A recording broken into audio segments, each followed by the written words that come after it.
Okay, अच्छा अभी recording start किया तो लेट मी से दिस श्लोक अगेन, ताकि जब कोई देखे तो वापस समझ आ जाए। हम लोग 7th चैप्टर के जो कुछ श्लोक बच गए थे उसी को वापस कर रहे हैं, and we are on the 7th chapter, shloka 16।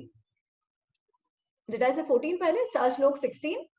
सो श्लोक 16 सेज, चतुर्विधा भजन्ते माम जनाः सुकृति जनो अर्जुन, आर्तो जिज्ञासुर अर्थार्थी ज्ञानी च भरत ऋषभ। सो कृष्णा से 4 किस्म के लोग या 4 स्थितियों में लोग मेरे पास आते हैं। अब इसको आप 4 अलग अलग भी समझ सकते हो और इसको आप स्टेजेस भी समझ सकते हो, ठीक है? We'll understand it in both ways. कौन से लोग? आरती। आरती मतलब हु आर इन्फ्लिक्टेड, जो बहुत सौरों में है, जिनको समझ नहीं आ रहा है इससे बाहर कैसे निकलो, तो हम कहते हैं ना, हे भगवान तू मेरे प्रॉब्लम सॉल्व कर। ये वैसे लोग, those who are seeking a solution to a problem, एक किस्म के वो लोग हैं। दूसरे किस्म के लोग हैं, वो कहते हैं कि जिज्ञासु, आर्थो जिज्ञासु। जिज्ञासु ये लोग हैं हु आर जस्ट क्यूरियस कि भाई भगवान जैसा कुछ है क्या, let's figure out. then there are questions like, अरे what am I, वो तो चलो, मतलब इनिशियली इट स्टार्ट्स विद जिज्ञासा। कभी भी हम ज्ञान अर्जुन की मार्ग पे जाते हैं ना, सबसे पहला उसमें जिज्ञासा होती है। इसीलिए व्हेन यू सी ब्रह्म सूत्र इट सेज अथातो ब्रह्म जिज्ञासा। जब तक क्यूरियोसिटी ही ना हो पता करने की, तो we will not even make an effort to find out. तो इसलिए ही से सेकंड टाइम पर जरूरी नहीं है कि लाइफ में प्रॉब्लम हो, बट क्यूरियस है कि भाई जो हम देख रहे हैं वही है या इसके पीछे भी कुछ है, is there a truth beyond what we see, और दे आर जस्ट क्यूरियस कि भाई ये भगवान का क्या होता है, मैं ऐसे करूंगा तो क्या होगा, ठीक है? इस किस्म के अध्यात्म की भाई आत्मा क्या है, ये सारे इनिशियल जिज्ञासा जो लोगों को होती है। Then is there a third type, अर्थार्थी। इनको जरूरी नहीं है प्रॉब्लम हो, बट हे भगवान मुझे एग्जाम में पास करवा दे, मैं पेढ़ा चढ़ा दूंगा। हे भगवान मुझे बच्चा मिल जाए, मैं 1 वर्ष का उपवास करूंगी। These things where it's a transaction, कि हम चाहते हैं कि भाई हमको ऐसा कुछ मिले भगवान से, सम मटीरियल गोल, ठीक है? Which is and the beauty of it we will see in the next shloka. Krishna इस चीज में किसी के साथ जजमेंटल नहीं हो रहे हैं, he says all is fine. अगर वैसे भी आ रहे हो तो भी ठीक है, कृष्ण बिल्कुल जजमेंटल नहीं हो रहे। So we see that next shloka. So third is the अर्थार्थी, जो अर्थ बेसिकली किसी मटीरियल गोल के लिए मेरे पास आ रहे हैं। एंड चौथे किस्म के हैं जो ज्ञानी है, जो समझ चुके हैं, जो ईश्वर तत्व को समझ चुके हैं, जो ब्रह्म तत्व को समझ चुके हैं, और वे मेरे पास आते हैं, ठीक है? सो these are 4 kind of people जो प्रार्थना करते हैं, जो मेरे पास आते हैं, जो भगवान को समझना चाहते हैं, ऑल दैट। अच्छा, अब ही सेज चतुर्विधा, 4 किस्म के, 4 टाइप के, बट ये जरूरी नहीं है 4 किस्म के हो। होता कैसा है जनरली, कि पहला तो ये है कि जनरली हमको याद भगवान की तभी आती है जब लाइफ में कुछ प्रॉब्लम, जनरली ज्यादातर लोगों के साथ ऐसे ही होता है। First step is usually that, ठीक है? कि कुछ नहीं चल रहा, आई एम कॉन्फ्लिक्टेड, मुझे प्रॉब्लम है, मुझे धर्म संकट है, और इससे मैं कैसे बाहर निकलूं, तो then I go towards the path of अध्यात्म, स्टार्टिंग टू अंडरस्टैंड। धीरे धीरे ऐसे कि हाँ अच्छा यार थोड़ा थोड़ा समझ आ रहा है, जैसे and it is not only for अध्यात्म, हाँ इट इज फॉर एनीथिंग। अब हम अध्यात्म छोड़ दे, हम हेल्थ की बात करें, कि working towards a good health, ठीक है? कि I want a good health. Generally मुझे इसका अचानक से मुझे नहीं होगा कि I want a good health.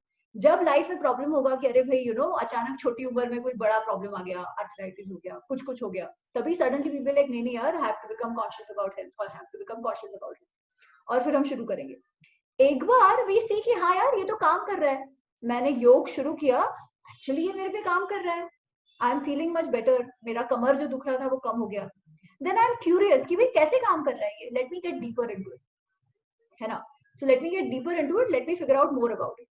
Now there can be another person who says यार मेरे को इससे फायदा हुआ है, let's make a business out of this, ठीक है? आई एम कन्विंस्ड कि इससे है कि चलो मैं योग का कुछ सेंटर खोल देता हूँ, ताकि लोगों को भी ये हो, and for me it is also professional goal, right? योग इज वन थिंग, से हेल्थ, कि I start selling things related to organic, ये वो whatever. So there are people who might get into this subject for the money part of it, ठीक है?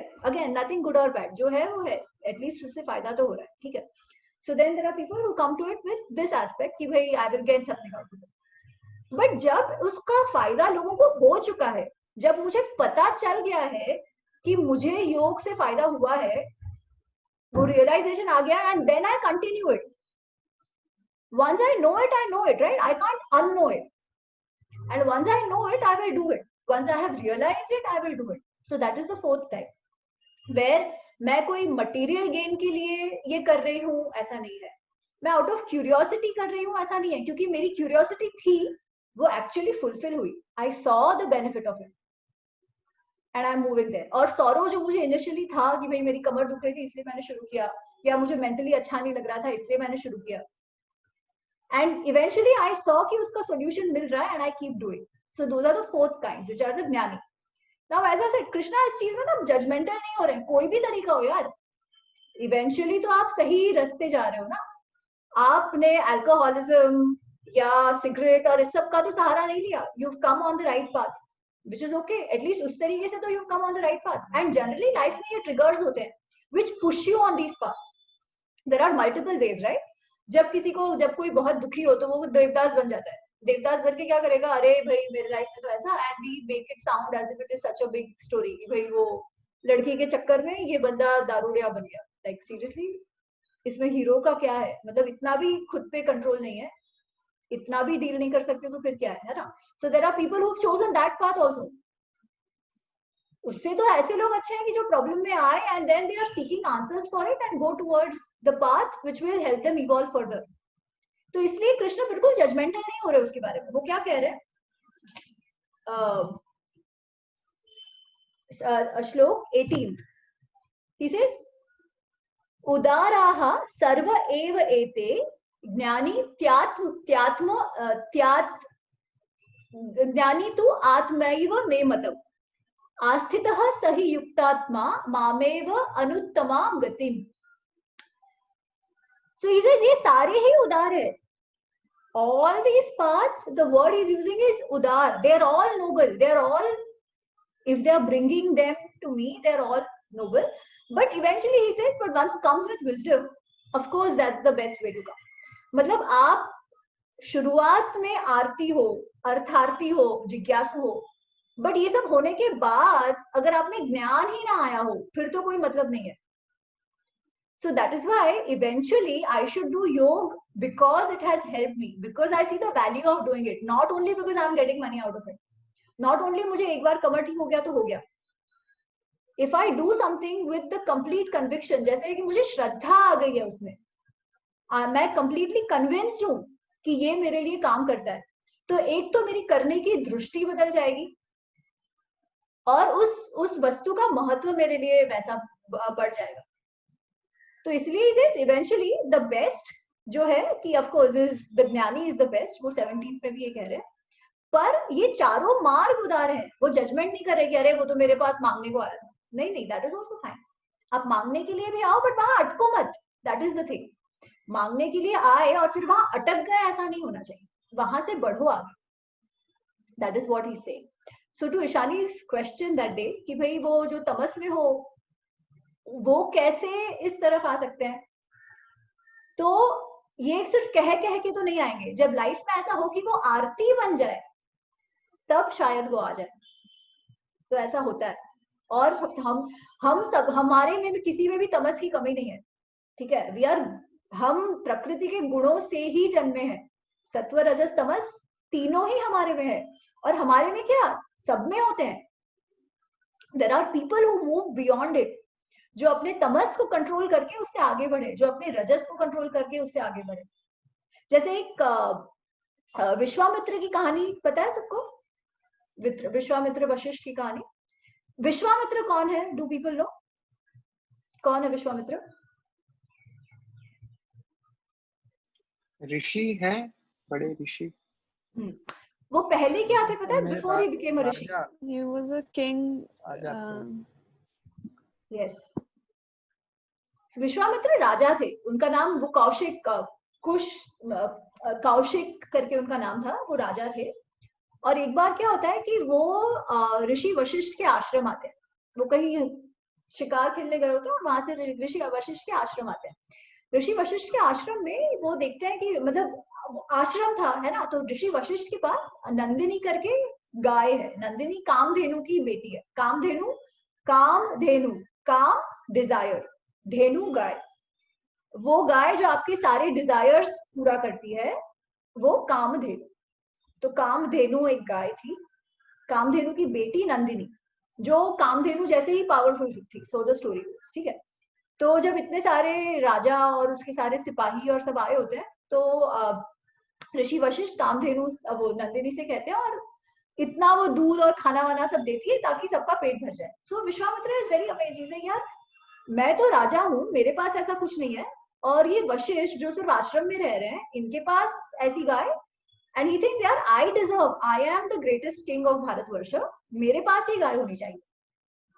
तो वो जाते हैं वशिष्ठ के पास और कहते हैं कि मुझे ये तुम्हारी गाय दे दो। तो वशिष्ठ कहते हैं यार तुम कुछ भी मांग लो, गाय तो नहीं दे सकता मैं, और गाय मेरे सिवा तुम्हारे पास रहेगी भी नहीं। विश्वामित्र डजंट एग्री, लाइक मैं राजा हूँ, राजा को आपने मना ही कैसे किया। तो वो और अपने उनके सैनिक जाते हैं नंदिनी को छीन के ले आने, ठीक है। But Nandini is not an ordinary cow, है ना। तो वो ऐसा जलवा दिखाती है कि जो सैनिक है वो उसे कुछ कर ही नहीं सकते, वो सबको भाग जाना पड़ता है, ठीक है।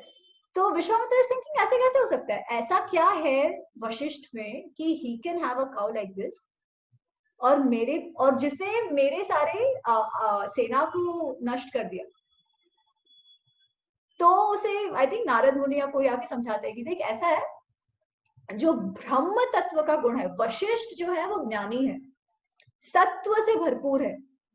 जो ब्रह्म तत्व का गुण है, उनकी तपस्या से उनको इतनी शक्ति है जिसके कारण उनके पास ही आ सकता है। तुम्हारे में वो नहीं है, तुम्हारे में रजस गुण है, तुम क्षत्रिय हो, तुम्हारे में रजस गुण है, तुम वो हैंडल नहीं कर सकते, वो जो पावर है, जो ब्रह्म का पावर है, जो तपस्या का पावर है। तो Vishwamitra decide he says nothing doing, मेरे को तो वो ऋषि बनना ही है, ठीक है। अच्छा अब ऋषि और ब्राह्मण में फर्क है, ठीक है। जो ऋषि होते हैं उनका कोई वर्ण नहीं होता है, ऋषि इज बियॉन्ड एवरी वर्ण। इसलिए वेद व्यास दो ही वाज बोर्न इन द जाति, उनकी मॉम सत्यवती जो थी वो एक्चुअली फिशर वुमन जो हम कहते हैं, ठीक है। तो वो क्या कहते हैं, निषाद जाति में जन्म उनका होकर भी, या निषाद माता होने के बावजूद भी वेदव्यास ऋषि बन सकते हैं, बिकॉज ऋषि हैज नो जाति, ऋषि हैज नो वर्ण, they are beyond it.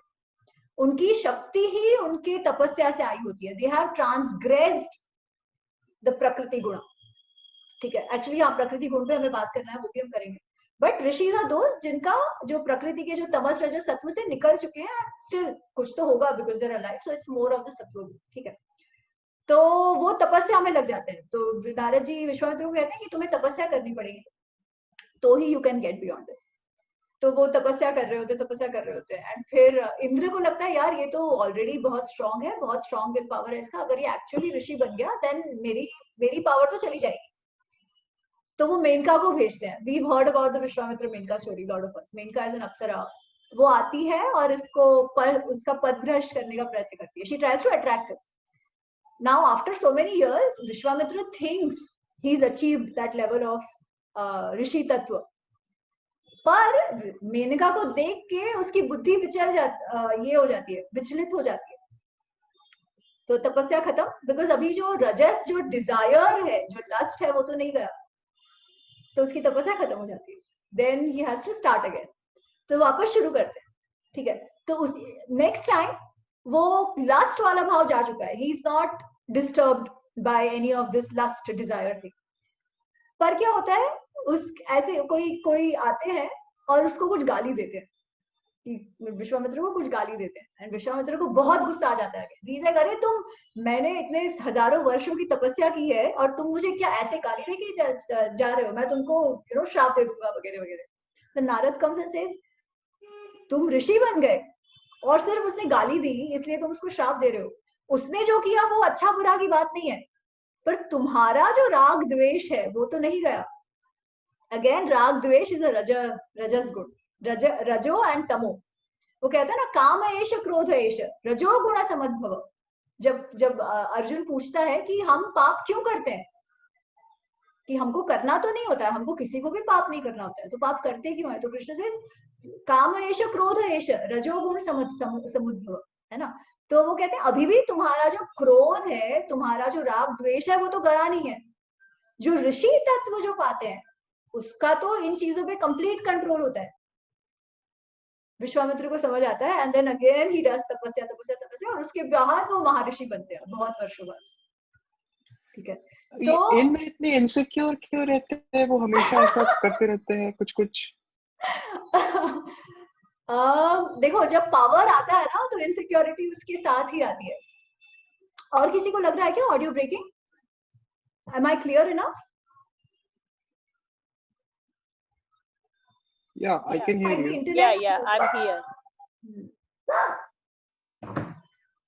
Okay, so जब पावर आता है ना, so अच्छा, Indra is not a rishi, हाँ ये याद रखो, Indra is not a rishi, Indra is a raja, भले स्वर्ग का हो।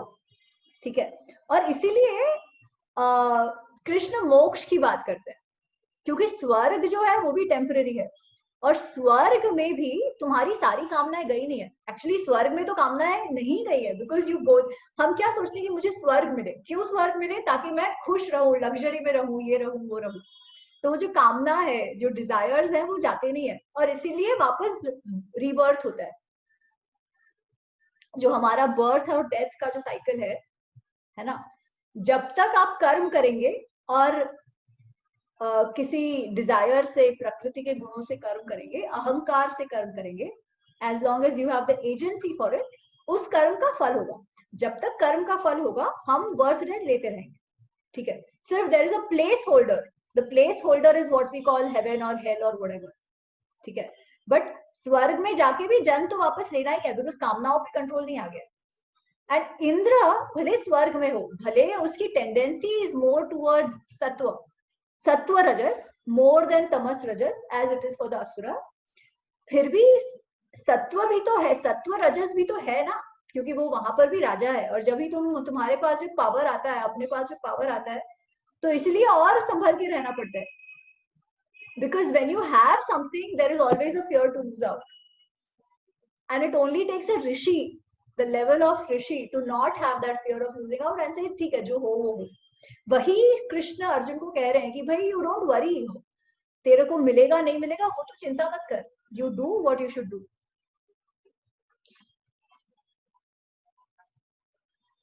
ठीक है, सो सॉरी हाँ, so do what you should do, खुद को एजेंसी बना के मत कर, गो बियॉन्ड दिस। ठीक है, तो अगर स्वर्ग में भी गए तो वहां से भी वापस आए। तो this was the story of Vishwamitra की भाई हम एक्चुअली मैं क्यों कह रही थी ये story, I lose the link, why did I start the story, what were we discussing? हाँ, कि मतलब इज इट पॉसिबल, हाँ sorry so is it possible to move beyond the initial प्रकृति गुण दैट यू हैव, है ना, कि जो तमस भरे हुए हैं क्या उससे वो बाहर निकल सकते हैं? हाँ निकल सकते हैं, and there will always be a trigger like this. ठीक है, इसको और एक तरीके से हम समझ सकते हैं कि पता है कृष्ण, जब अर्जुन ने एक बार पूछा था, अर्जुन सेड कि अभी तो मैं सारा ये करूंगा, मैं प्रयत्न कर रहा हूँ, मैं योग के मार्ग पर मैं प्रयत्न करूंगा अहंकार ना हो, बट इतना सुलभ तो नहीं है। It is a very difficult thing to do, to think of it, है ना, कि अहंकार ही ना रखो, मुझे कोई चीज पसंद आए ना पसंद आए, इट इज नॉट नेचुरल। हमारी टेंडेंसी है कि हमारे में डिजायर्स हो, और डिजायर्स होने भी चाहिए, है ना, सिर्फ धर्म अविरुद्ध ऐसे नहीं, हमारे भी डिजायर्स होते हैं, तो कैसे करो?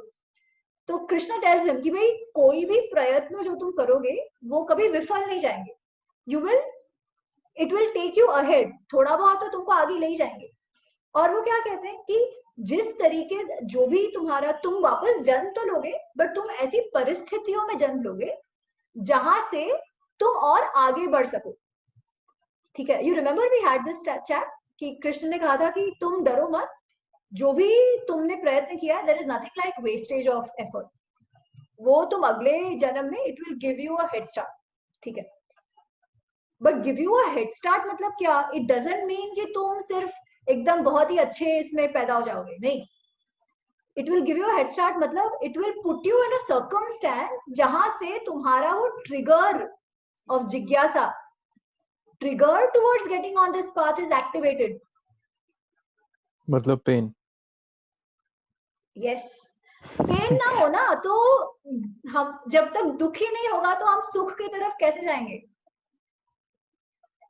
आप देखो बहुत ही कम ऐसे लोग होते हैं जिनको लाइफ में पूरा ऐशो आराम है, कोई दुख नहीं है, कंप्लीट सेटिस्फैक्शन है और इस मार्ग पे है। तो अच्छे कर्म करने का क्या फायदा हुआ? तुम्हारा ट्रिगर जल्दी होगा, सही टाइम पे होगा, पास्ट जो सिंफुल है वो कम होगा। लेकिन मैं उस ट्रिगर से डर के इस जीवन में ये चीजें कर रही हूँ, सो उस देन इन नेक्स्ट जन्म में और भी जल्दी होगा तो और भी इस डिफिकल्ट पाथ, ऐसे भी सोच सकते हैं ना। जनरली ना ये कहते हैं कि देखो दुख है ना सबके लाइफ में आता है, ठीक है, ऐसा कोई भी नहीं है जिसकी लाइफ में दुख ना हो, पर कई बार ऐसे कहते हैं कि लाइफ में दुख अगर फर्स्ट हाफ में आ जाए ना तो it's better because you learn faster and you do things which will make you content and happy, have the right attitude towards life, ऐसे कहते हैं। तो शायद वैसा होता होगा, I don't know, I so my it is not an answer to say कि अगर पहले जन्म में पुण्य किया है तो इस जन्म में जल्दी से ट्रिगर पेन जल्दी आ जाएगा, ये नहीं कह रही, ठीक है, but I am saying that pain is not always bad, ठीक है। अब हम जैसे बात कर रहे थे, कुछ लोगों के लिए pain pushes them on to even further help, है ना, जैसे वो देवदास की अगर हम बात कर ले तो for others the pain gives them a positive direction, तो उन्होंने तो डेफिनेटली कोई अच्छा काम किया होगा, क्योंकि रजस तमस और ये सब तो है ही, बट उसके अलावा एक अनुग्रह नामक चीज होती है जो हम दैवत कहते हैं, ठीक है, अनुग्रह is the grace of God. जब तक वो ग्रेस ना हो ना, हम कहते हैं कि अरे लोग कहते हैं कि अरे केदारनाथ जाना है, केदारनाथ जाना है, मानसरोवर जाना है, बट नहीं जा पाते हैं, वो कहते हैं जब बाबा जी बुलाएंगे ना तभी जा सकते हो, ऐसे नहीं जा सकते, नहीं तो सब करके भी हम नहीं जा सकते, तो उसे अनुग्रह कहते हैं, ग्रेस। वो जब ग्रेस अपने जीवन में हो ना तभी ही हम इस मार्ग पे भी आ सकते हैं, आध्यात्म के मार्ग पे। तो हम सब जो यहाँ पे गीता सेशंस में आते हैं, हम सब पर वो अनुग्रह है, उसका मतलब पेन है नहीं है ऐसा नहीं है, पेन तो होगा, उससे डील कैसे करना है, जीवन है तो पेन है, ऐसा कोई भी नहीं है कि जिसके पेन ना हो। There is one more story, ये जो फेसबुक पे एक जन ने डाली थी, एक लेडी होती है, उसका छोटा बच्चा होता है, 12-13 साल का बच्चा होता है, एंड कुछ तो होता है और वो बेचारा बच्चा गुजर जाता है, ठीक है, तो she is devastated, she is like मेरे बच्चे ने तो कोई पाप किया था, वो तो अभी अभी 12 साल का था, उसने किसी को परेशान किया था ऐसा नहीं है, मैंने किसी को परेशान ऐसा किया था ऐसा नहीं है, तो फिर मेरे साथ ऐसा क्यों हो सकता है, I need an answer for this, मेरे बच्चे के साथ इतना बेचारा 12 साल का बच्चा, उसको मारने, वो मर जाए, इसका तो कोई लॉजिक ही नहीं बनता। So she goes to Buddha, अब वो बुद्ध को कहती है कि यार दिस इज नॉट फेयर, आप जो कहते हो भगवान, मतलब जो भी आप सुख दुख की बातें करते हो, this doesn't make sense, there is no fairness in the world, there is nothing like fairness, I have just been, मेरे साथ जो हुआ वो मेरे साथ बहुत बड़ा अन्याय हुआ, तो आपको कुछ भी करके इसको वापस जीवित करना होगा, that is what she says, कि आपको कुछ भी करके इसको वापस जीवित करना होगा। तो बुद्ध कहते हैं ठीक है, डन, मैं कर दूंगा इसको जीवित, तुम एक काम करो, इस गांव में ऐसा जो घर हो ना जहाँ पे एक तो कोई भी डेथ ना हुई हो या जिनको कोई भी दुख ना हो, उनके घर से तुम एक चद्दर लेके आओ, मैं वो चद्दर बच्चे पे डालूंगा और वो बच्चा जिंदा हो जाएगा, वापस जीवित हो जाएगा। तो वो जाती है, वो हर एक के घर जाती है, हर एक के घर जाती है, सब लोग के पास जाते, सब कहते हैं अरे हमारे साथ तो ऐसा हो गया, कोई कहेगा अरे इतना पैसा था सब डूब गया, कोई कहेंगे मैं तो जन्मा ही ऐसा हूँ, 2 वक्त की रोटी नहीं मिलती, किसी के पास बहुत पैसा है फिर भी अरे बेटा मेरी बात नहीं मानते, मैंने इतने सबको बड़ा किया, अब वो मुझे ओल्ड एज होम में डाल के रख रहे हैं। तो उसे पूरे गांव में एक भी घर ऐसा नहीं मिलता जिसके घर पे दुख ना हो, और उसे समझ आ जाती है कि क्या कह रहे थे बुद्ध, कि ऐसा हो ही नहीं सकता।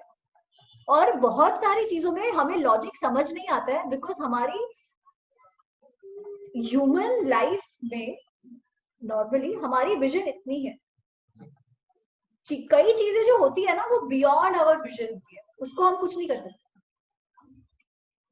The only way to make sense of it as we do in dharma is to talk about it as karma. And I think it makes sense. कोई भी तरीके से आप लॉजिक के हिसाब से देखो ना, so probably that's the only thing, because we say everything is कर्म. ठीक है, and we will see आगे भी एक चीज आती है. तो आप कर्म करोगे, ब्लॉग में भी फल मिलेगा. आपको कर्म फल के बंधन से बाहर निकलना है. There is only one way. कर्म तो करते रहना पड़ेगा, बट कर्म की एजेंसी डाल देनी पड़ेगी, छोड़ देनी पड़ेगी. कर्म की एजेंसी छोड़ दोगे, उसका मतलब क्या? आप सरेंडर करोगे. किसे सरेंडर? ईश्वर तत्व को सरेंडर. द और what you call it, the higher power beyond you. That is the only way. जब तक वो नहीं है, और अगर वो सरेंडर, भक्ति भाव, अहंकार चला गया ना, तो आप तो एनीवे सुखी हो जाओगे. अगले जन्म की तो बात ही क्या, इसी जन्म में सुखी हो जाओगे. This is the moksha for this life. Doing everything that you must do. This is what Krishna is saying, not me. Krishna कह रहे हैं. ठीक है, मैं सिर्फ कम्युनिकेट कर रही हूँ वो क्या कह रहे हैं. प्रॉफिट. जो आपने वो बुद्ध का एग्जाम्पल दिया, वैसा आपने एक अपने ब्लॉग में भी लिखा था ना कृष्ण के एग्जाम्पल लेके, कि उनको भी तो इतना दुख मिला, पैदा लिए थे तो इतनी बड़ी कॉन्स्पिरेसी थी उनको मारने की, एस्टैब्लिश्ड किंगडम छीन लिया गया उनका. Excellent Subhash, thank you for bringing this point. Actually Krishna की आप लाइफ देखो तो कृष्ण की लाइफ वो ऐसा जताते नहीं है, वो इस बारे में रोते नहीं है, कंप्लेन नहीं करते हैं, बट उनकी लाइफ पूरी करुणामय है. जन्मते साथ माँ बाप से अलग. हम कर्ण का कहते हैं ना कि कुंती ने उनको त्याग दिया. Of course, I'm not saying that was the right or wrong thing to do. But Krishna के साथ भी तो ये हुआ था. He was taken away, और वो भी मरते मरते बचे हैं. वो यमुना जी में इतना छोटा बच्चा डूब जाता था, बट बच गए, ले गए, वहां पड़े हुए. वहां पर भी क्या, कभी भी शांति नहीं. एक के दूसरे के again and again there were attempts to kill him, इतने बच्चे को. फिर भी ही कैरीड ऑन. अच्छा, उसके बाद वापस आए 12 साल की उम्र में या 11 साल की उम्र में, कंस को मार दिया. फाइनली शांति. ऐसा लगा होगा उन सबको कि अभी चलो फाइनली शांति. कंस ही था ना सबसे बड़ा इशू, तो कंस था. कंस मर गया, खत्म. पर वो जिस मथुरा में अपना मतलब कंस को मार के इनको लगा कि शांति है, क्या हुआ? नहीं. जरासंध जो कर्ण का ससुर था, मगध का जो राजा था जरासंध, वेरी वेरी पावरफुल. उसने क्या किया? एक के बाद एक, एक के बाद एक, एक के बाद एक चढ़ाई करते ही रहे वो अटैक, बिकॉज उसको कृष्ण को मारना था. बट कृष्ण नहीं मर रहा था, इसलिए उसने तहस नहस कर दिया मथुरा को. उनको शांति से रहने ही नहीं दिया. तो कृष्ण जैसे कृष्ण, उनको मथुरा छोड़ के भागना पड़ा, जिसके कारण उनका नाम रणछोड़ हम कहते हैं. रणछोड़, रण बैटलफील्ड, छोड़ मतलब जो भाग गया, रणछोड़ राय ये कहते हैं उनको. तब कृष्ण कहते हैं कि भाई हम यहाँ बैठ के तबाह हो जाए, उससे अच्छा लेट अस गो. जिएंगे तो अगली बार वापस आकर लड़ने का कोई चांस है. अगर जिएंगे ही नहीं और ऐसे ही मर जाएंगे तो फिर क्या है? बिकॉज ऐसे कंटिन्यूसली जब अटैक रहते हो तब तुम प्रॉस्पर भी नहीं करोगे एज अ किंगडम और एज अ सोसाइटी. तो इसीलिए वो चले जाते हैं. वहां जाते हैं, ठीक है, कुछ टाइम ढंग का होता है, बट अगेन महाभारत में भी कुछ कुछ अंश है कि वहां पर भी again and again there are people who come and attack him. फिर भी चलो, he is reached the stage where he gets a lot of reverence. उसके बावजूद जब वो इसमें आते हैं राजसूय यज्ञ में युधिष्ठिर के, तो उनके खुद के आत्या, उनके खुद के बुआ का बेटा भरी सभा में उनपे गाली या गाली, गाली पे गाली, गाली पे गाली देता है. कौन था वो?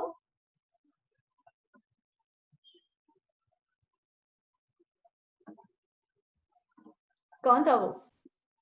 सुदर्शन चक्र पहली बार चला था. संबित पात्र. हाँ, दृष्टराज. कौन? ये सॉरी, ये मंत्रा, उसके हस्बैंड दृष्टराज. डेजी जी ने बताया, शिशुपाल. शिशुपाल, राइट. शिशुपाल जो पूरी भरी सभा में मन में आए ऐसी गालियां वो देता है. Literally if you read it, right, मन में आए ऐसी गालियां उसे देता है.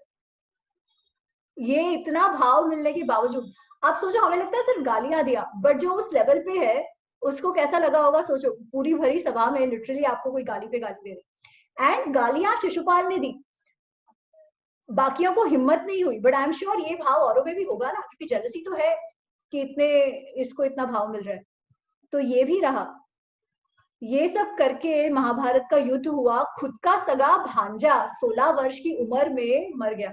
कौन था भांजा? Come on. अभिमन्यु। हाँ अभिमन्यु। बच्चे को उन्होंने बड़ा किया था, क्योंकि अर्जुन तो था नहीं, अर्जुन तो वनवास पे था। 16 वर्ष के बच्चे को, जिसको इतने प्यार से बड़ा किया, मतलब छोटे से बच्चे को, खुद के भांजे को इतना प्यार से बड़ा किया, जो द्वारका में बड़ा हुआ है, 16 वर्ष की उम्र में गॉट किल्ड। चलो फिर भी वॉर हो गया, फाइनली कुछ शांति हुई।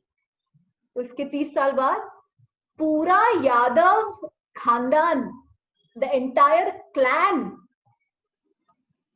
मर गई। और मरी कैसे? किसी को पता है वो कहानी कैसे? How the Yadav? क्योंकि युधिष्ठिर की मदर ने बोला था उसको कि है ना, कि तुमने मेरे जैसे बच्चों को ऐसे ऐसे किया, तुम तो ये होते हो, तो तुम्हारा भी सारा यादव खानदान खत्म हो जाएगा और तुम भी एक दिन, तुम्हारी भी मौत होगी। एब्सोल्युटली। गांधारी ने उनको श्राप दिया था। या गांधारी ने, गांधारी ने यस श्राप दिया था। यस। और वो कैसे जब मरे? उसके 100 पुत्र चले गए थे। हाँ, और वो कैसे वीड से कुछ, हाँ आपस में लड़के आपस में लड़े थे, बट वो वीड से मारा था उन्होंने। कुछ जो घास उग रही थी उसमें कुछ मेटल का था। हाँ, ऐसा जो स्टोरी है। राइट। आप सोचो, एक दूसरे को ऐसा भी, दे वर सो पावरफुल कि बाहर वाले कुछ नहीं कर सके। एटलीस्ट कौरव पांडव में तो चलो लड़ाई हुई, कोई रीजन को लेके लड़ाई हुई, इनमें तो कुछ नहीं। वो लोग पिकनिक पे गए होते हैं, सारे यादव जो है वो पिकनिक पे गए होते हैं। पिकनिक पे प्रद्युम्न, एक कोई तो ऋषि वहां होते हैं, तो प्रद्युम्न, तो वो ऋषि को ऐसे ही फंसाने के लिए बोलते हैं कि अरे ये उसको लेडी जैसा पूरा तैयार करते हैं, लड़की जैसा, और बोलती है अरे ये तो प्रेग्नेंट है, ऐसे करके पूछना। I don't remember the exact ये क्या था। तो वो ऋषि बहुत गुस्सा होते हैं कि अरे आप ऐसे छल कर रहे हो, आपकी तो बुद्धि भ्रष्ट है, आप इन ऐसी चीज को लेके छल कर रहे हो। इसका जो आपने जो ये आयरन डाल के आपने कहा है ना कि ये प्रेग्नेंट है, एक्चुअली वो ऐसे होगा कि भाई वो इट्स समथिंग अराउंड कि वो जो वीड है, जो ग्रास है, वो लोहा बन जाएगा, तो और वो लोहे से आप लोग मर जाओगे, ऐसा कुछ तो है उसमें। तो वो दे वर ऑल ड्रंक, क्योंकि पिकनिक पे थे, वो सारे एकदम ड्रंक थे। और उसके बीच कुछ उनका आर्ग्यूमेंट शुरू हुआ और वो घास उठा के मारा, बट द घास बिकेम लोहा जैसे, और एक दूसरे को लोहे से मार के, तो कृष्ण के आंखों के सामने उनका पूरा खानदान तबाह हो गया। उनके लाइफ में इतना पेन आ सकता है, तो हम तो क्या चिंटू पिंटू है, सोचो। पर उसके बावजूद what was Krishna's disposition towards life, इतने सब होने के बाद भी वो फाइनली जाके अरे वो सारे लेडीज को वापस भेज दिया, अर्जुन को बुला लिया, अर्जुन को उन्होंने मैसेज दिलवा दिया कि अरे take care of the women, उनका आप ध्यान रखना, I think our time is over. और वो कुछ ध्यानस्थ होके जंगल में जाके बैठ गए। और जंगल में जाके एक शिकारी था, शिकारी को लगा कि ये कोई मृग है, तो उन्होंने वो मृग समझकर कृष्ण को मारा। तो उनके पाँव में लगा था, पाँव में, हाँ, मृग समझ के उसको मारा, तो उनके पाँव फीट में लग गया, and that's how he died. आप सोचो, किसी के लाइफ में ना दुख कम नहीं है, आप जितना ऊंचा उठोगे ना उतना ज्यादा दुख होगा, बट दुख है कि नहीं है, that is our own perspective कि वो दुख है। में यू नो दुख भी एक है ना, तो बीच बीच में एक कर्मा के टेस्ट होते रहते हैं। तो उसका क्या है कि दुख के बाद सुख आता है, सुख के बाद अगर सुख ही सुख रहेगा तो गॉड को कैसे याद करेंगे? How do you know to the going to the, as we said, right, कि pain है, pain is a trigger for us to move on this path. The आरती, जो 4 किस्म के लोग हैं, आरती, तो that is usually the start. But the point is, वो दुख है या वो सुख है, वो हम उसको कैसे देखते हैं उस पर डिपेंड करता है। कृष्ण ने नहीं कहा कि मेरी लाइफ में दुख है, कृष्ण ने हर चीज को एक अपॉर्चुनिटी लिया। He didn't sit and cry कि हाय राम मेरे को मथुरा छोड़ के भागना पड़ रहा है, अभी तो मैं सेटल हुआ। He didn't say that. He said चलो कोई नहीं, we'll make a new place, Jarasandh का अपने टाइम पे देख लेंगे, अभी जिंदा रहना, ठीक है, जब गांधारी ने श्राप दिया तो he told Gandhari, he is like आप जो श्राप मुझे दे रहे हो, ही इज लाइक मौत तो सबकी आती है, everybody is going to die, कोई भी मरे बिना नहीं रहेगा। और यादव तो इतने ज्यादा शक्तिशाली हो गए हैं और इतने ज्यादा उद्धट हो गए हैं कि उनको कोई और तो मार ही नहीं सकता, उनको खत्म तो होना पड़ेगा, क्योंकि जब तमस बहुत बढ़ेगा तो खत्म तो होना है, तो वो एक दूसरे को मार के मरेंगे। तो ही सेज कि आपने जो मुझे ये श्राप दिया है उसका मैं कुछ करूंगा नहीं, क्योंकि वो अंत तो निश्चित है, पर आप जो मुझे दोषी दे रही है वो सही नहीं है। आपने दुर्योधन को समझाना चाहिए था बचपन से, वो आपने नहीं किया। तो उस टाइम पे भी ही इज नॉट लाइक हाय राम मेरे खानदान का क्या होगा, he didn't even do anything to say कि अरे मैं कुछ यज्ञ करवा लूं, ये करा लूं, वो करा लूं ताकि मेरे लोग बच जाए, नहीं। He's like that is going to happen, I accept it, there is no other way, because जब तमस बहुत बढ़ जाएगा तब किसी के भेजे में कुछ जाता नहीं है, वो अंत वैसा ही होता है जैसा दुर्योधन का हुआ, जैसा यादवों का हुआ एक हद पे जाके। पर इसीलिए दुख है सुख इवेंचुअली हमारे पर्सपेक्टिव की बात है, हमारी दृष्टि की बात है, और इसीलिए हम गीता पढ़ते हैं, ताकि हम जिसे दुख समझ रहे हैं वो दुख है कि नहीं, पहली बात तो वो, दूसरी बात दुख हो तो भी हमें दुखी होना है कि नहीं, उस सिचुएशन में हमें दुखी होकर लाइफ पिटिएबल स्टेट में जाना है, या वो उस सिचुएशन को एक अपॉर्चुनिटी समझना है for better growth, for something else. Think of it as ये जो इसका अपना स्टीव जॉब्स की कहानी तो पता होगी लोगों को। तो स्टीव जॉब्स एप्पल तो उसने बहुत बाद में फाउंड किया, पहले तो उसने वो पिक्सार फाउंड किया, पिक्सार नहीं, उसने क्या फाउंड किया था पहले, from where he was thrown out. Atari में पहले he was a developer. His first job was in Atari as a game developer. Correct, उसके बाद ही फाउंड सम कंपनी, ठीक है, I think No, he founded Apple. He founded Apple itself. Apple, then he was And he thrown was out of thrown Apple. out He was because thrown he out of got Apple. Pepsi. Correct. तू बता दे Subhash, you seem to know it well. बता दे, you tell that story. It's a very nice story. Yeah, so he got PepsiCo's CEO on board because he was not very good at marketing, but he was very passionate about certain products, और उसमें Apple was bleeding a lot of money.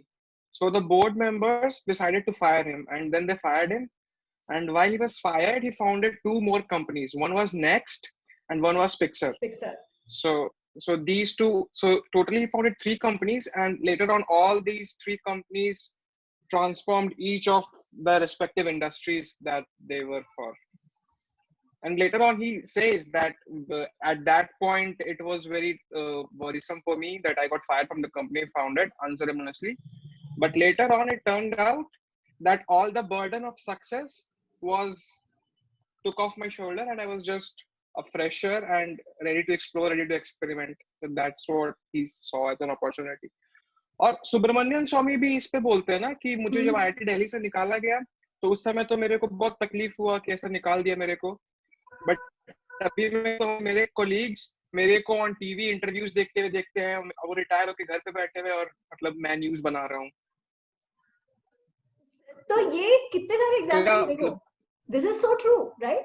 हमको ऐसे लगता है कि ये fail हो गया मैं, यार अपनी खुद की बनाई हुई company, I found a company and people come into it और मेरे को भगा दिया वहां से। आप सोचो स्टीव जॉब्स को, ठीक है, हम तो छोटू मोटू लोग हैं, when you reach that stage of fame, वहां जब आप फेम आपको मिलता है ना, जब कीर्ति मिलती है तो कीर्ति अकेले नहीं आती है, वो लाठी के साथ आती है। जितना लोग आपको प्रशंसा करेंगे उतने ही आपके पीछे मारने वाले भी होंगे, आपके कुल्ले पे मारने वाले, कमी नहीं होती है। You have to live with all that, and then when you fail at that level, तो आपको मारने वाले और भी बढ़ जाते हैं। पर उसने क्या किया? He didn't give up. He went out, found new things, right? नई companies. Pixar is also another, as Subhash said, अपने field में animation में it is at another level. He took it there. फिर क्या हुआ? फिर he was called back to manage Apple again because Apple ये नहीं कर रहा था, ठीक है?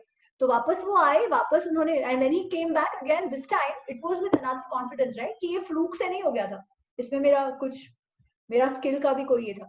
By the way, Steve Jobs was heavily influenced by Hindu philosophy, Hindu आध्यात्म। उन्होंने जब वो बचपन में कितने ही वर्ष उन्होंने भारत में बिताए थे, और उनकी जो बचपन की स्टोरी है ना वो भी वैसी ही कुछ है. I think his mom died very early. तो ऐसा नहीं था कि बचपन में बहुत लग्जरी था, ऐसा नहीं था, तभी भी इश्यूज ही थे, इमोशनल इश्यूज थे, स्टेप मदर थी, ऐसा कुछ कुछ है. So it was a very painful childhood if you see, if you have to look at it that way. पर जब ऐसा कुछ आता है तब आप उस अपॉर्चुनिटी को अपने को कैसे बिल्ड करने में डालते हो, दैट इज इम्पोर्टेंट. कि अगर आपको लग रहा है वो फेलियर है, आपको लग रहा है कि वो नहीं हुआ, तो उस चीज में आप इंट्रोस्पेक्शन करो, उससे अपने आप को और मजबूत करो, अपना डिस्पोजिशन ठीक करो, अपने बियॉन्ड अहंकार से बाहर निकल के थोड़ा देखो कि भाई क्या है, तब things become even better. So are you using that opportunity to grow and evolve, या you are crying it out being pitiable? That is the point, and that is where Gita comes in to help us move in that direction. Okay. Okay. हाँ, while we are talking about gunas, one more thing जो एक विकी ने डाला था ना, प्रवीण जी ने बहुत अच्छा उसका उत्तर दिया था कि जो हम ईश्वर की बात करते हैं, ईश्वर जो है वो ये प्रकृति के गुणों से परे है. और हमने पिछली क्लास में ये डिस्कस किया था हाइड्रोजन और वाटर का एग्जांपल लेके. हाइड्रोजन H2O है ना, पानी हाइड्रोजन और ऑक्सीजन से बना है, पर पानी हाइड्रोजन नहीं है, ना ही हाइड्रोजन में पानी है. हमने मूवी का एग्जांपल देखा कि मूवी आप केवल अगर स्क्रीन हो तो ही देख सकते हो, बट मूवी स्क्रीन में नहीं है.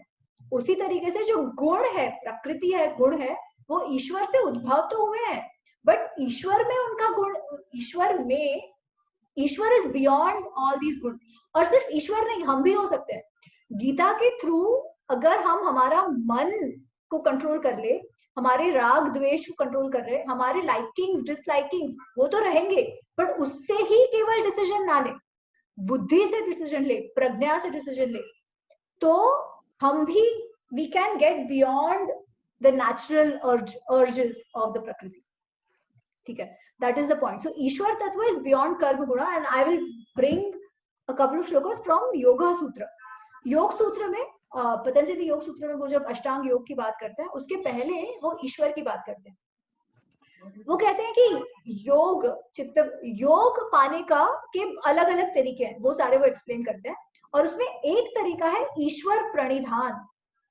ठीक है, भक्ति हम जिसे कहते हैं, या surrender to Ishwar.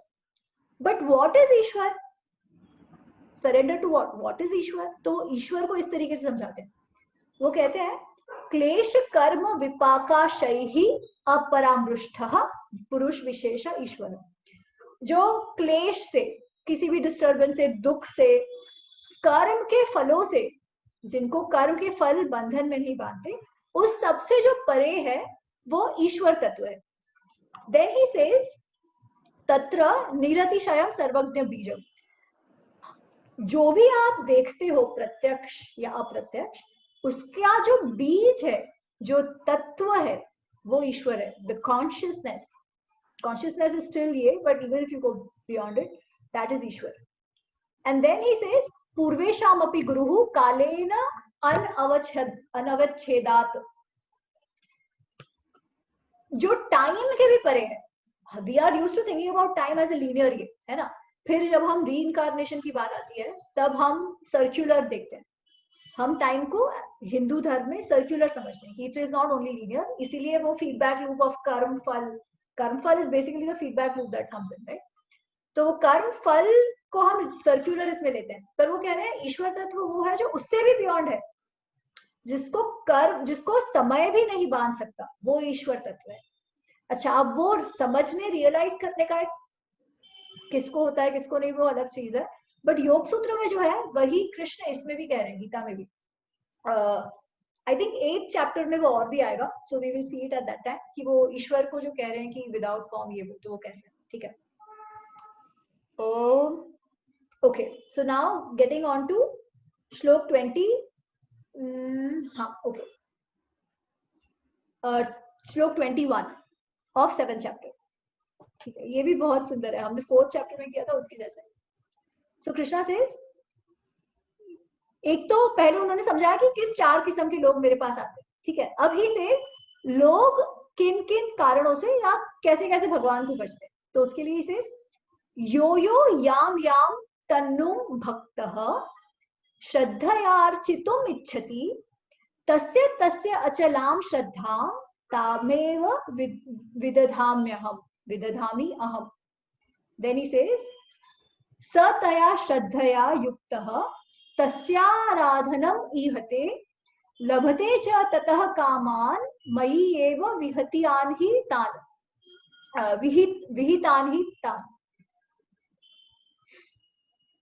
He says, लोगों को अपने अपने डिजायर्स होते हैं जिसके कारण वो लोग भगवान को भजते हैं.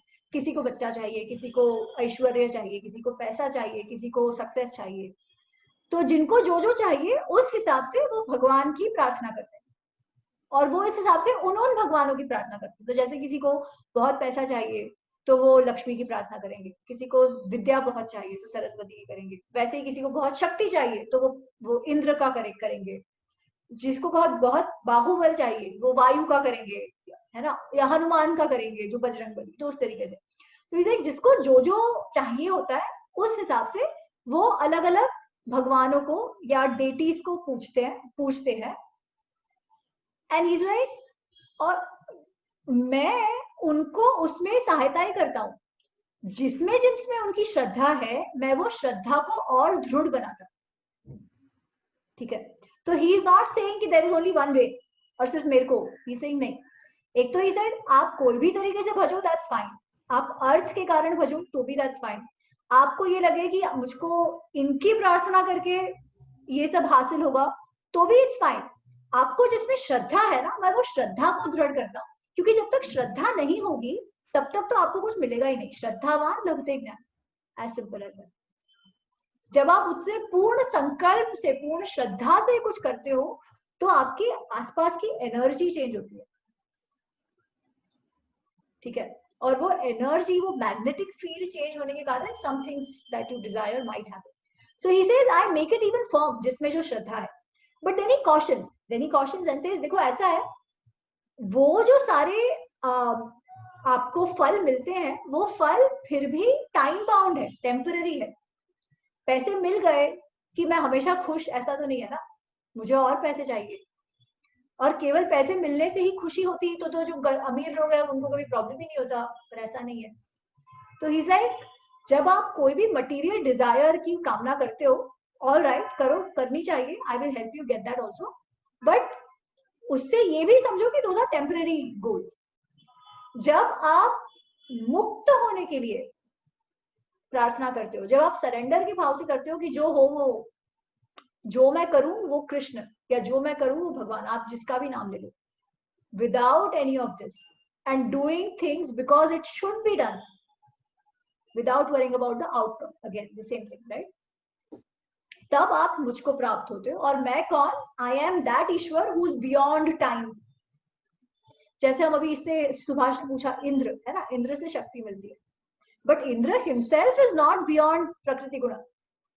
इंद्र से जो भी लाभ होगा वो टेम्पररी है. स्वर्ग भी है, वो टेम्पररी है, क्योंकि आप स्वर्ग में गए, फिर वापस आ गए, वापस आओगे तो वही शुरू हो जाएगा. आपको दुख भी होगा, सुख भी होगा, आप किसी चीज में सक्सेसफुल भी होगे, किसी चीज में नहीं भी सक्सेसफुल होगे, ये तो चलते रहते. ठीक है. तो now Krishna is just raising the bar higher and higher and higher. Why is he raising the bar higher and higher?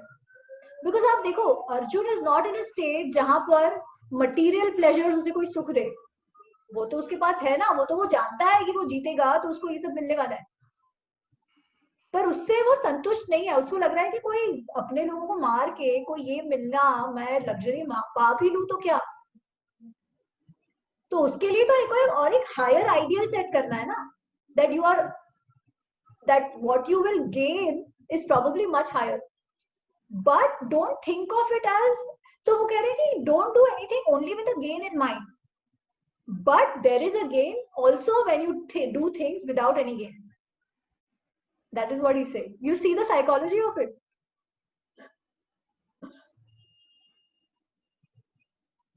कि कुछ कामना किए बिना तुम करो, बट मैं तुमको अश्योर करता हूं कि तुमको शांति तो प्राप्त होगी.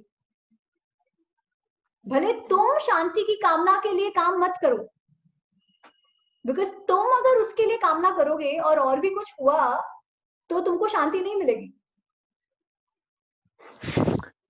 You see this? it's a master stroke जो हम कहते हैं. इसलिए एक्चुअली साइकोलॉजी में योग और गीता को रखना चाहिए. ओके सो हाँ, आई थिंक इसमें मुझे यही लेना था, यही श्लोक लेना था जो रह गया था. तो as I said 4 stages of any kind of ज्ञान अर्जन, सिर्फ भक्ति के लिए नहीं, ये हम कोई भी इसमें कर सकते हैं. हेल्थ केस में भी वैसे ही होता है. This is the stage to acquire knowledge और acquire wisdom and to realise. और उसके बाद ऐसा धर्म में ऐसा नहीं है कि यही है या वही है. आप जो करोगे उसका आपको फल मिलेगा. आपको शक्ति चाहिए, शक्ति के लिए आप प्रयत्न करोगे, आपको शक्ति मिलेगी. मटीरियल हैप्पीनेस चाहिए, वो मिलेगा. बट ये भी वो कॉशन करना है कि ये टेम्पररी है, this is not permanent. So don't desire for things which are not permanent. या even if you desire for those things, it's okay to desire, because dharma aviruddha kamah अस्ति. कि जब तक उससे सबका भला हो रहा है तब तक वो डिजायर करने में भी कोई प्रॉब्लम नहीं है, कोई बाधा नहीं है. पर उससे आपको अगर चीर शांति चाहिए, वो नहीं होगा. Okay, Praveen ji saying Indra was, Bali was also given. हाँ, I didn't notice this, तो हाँ, चलो अभी कोई बहुत बीच में चला गया होगा. रिकॉर्डिंग दिखा रहा है ऊपर वो अभी किया वापस.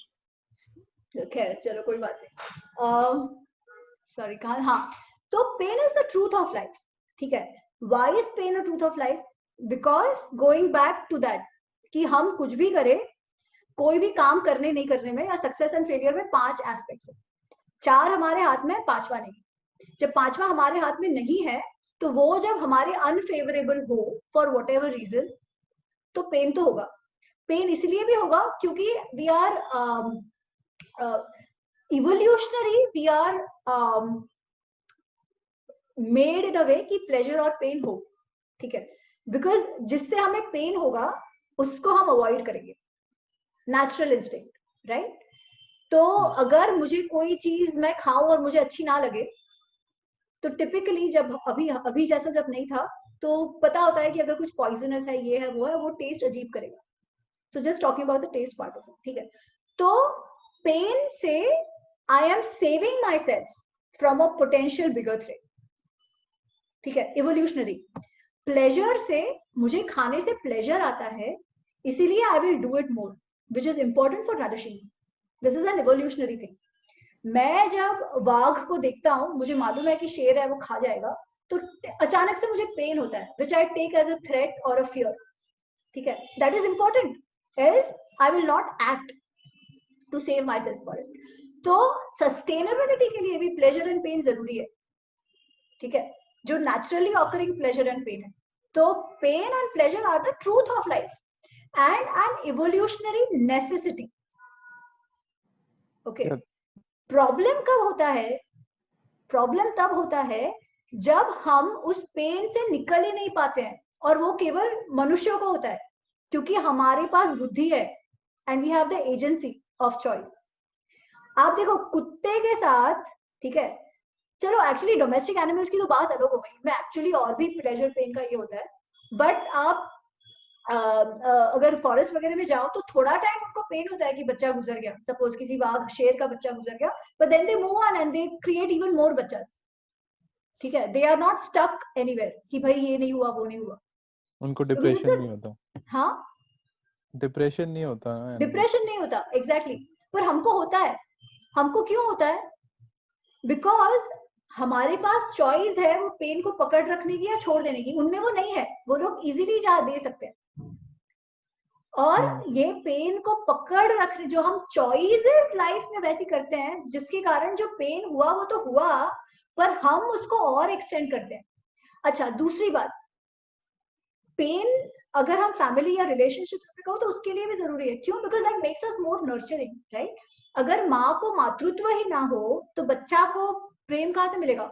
अगर पिता को अटैचमेंट ही ना हो बच्चे के लिए कि भाई उसे, बच्चे को कुछ लगा तो मुझे पेन हो रहा है, ये तो इनडायरेक्ट पेन है ना. है ना. मुझे तो कुछ डायरेक्टली नहीं हो रहा है, बच्चे को पेन हुआ. मुझे पेन इसलिए हो रहा है बिकॉज मैं बच्चे के साथ अटैच्ड हूँ. पर as a mother my responsibility is to protect that child from the pain. इसीलिए वो पेन मुझे भी हो रहा है. I understand that pain is very important part of human's life. Like you have to have pain to live, or basically if you don't have pain you won't know joy. But my problem was no कि no no no no, वो तो बात का है. हाँ ठीक We है are वहां talking नहीं of जाते pain as अभी. an evolutionary need. Joy तो बहुत जी जी बात का है as a survivor. जी जी जी ठीक है. pleasure वही I meant pleasure. So what I was bothered is that if say I am spiritual in this life and I have to take another life, then if the circumstances are that I will be triggered into spirituality early in my life, which makes sense, and I have experienced it. Like initial life, if it is difficult, you tend to be better human being. I also feel like that, but that is kind of a scary thing in a way, don't you think? That okay, I am getting spiritual. Next life में लगने वाली है starting में. You know what I mean? That's a very good question. May I Yes. just share some? हाँ, Ekta, Yeah. please. May I just share some experience here? Okay. Coming back to your question, ki pain is necessary and it may not be necessary as well. I was back in engineering college when I just started. I had a classmate जो पूरी तरह से विपස්සना में थी. मतलब her family was into vipassana and वो हर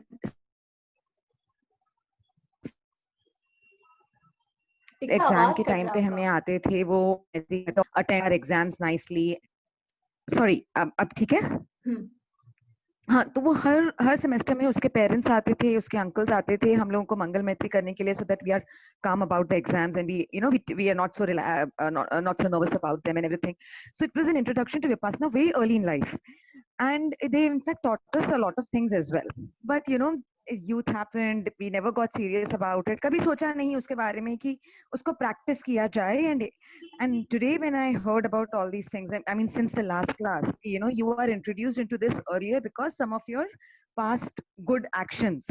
It makes me realize that when I was 18 I was introduced to this, but I never went and did it.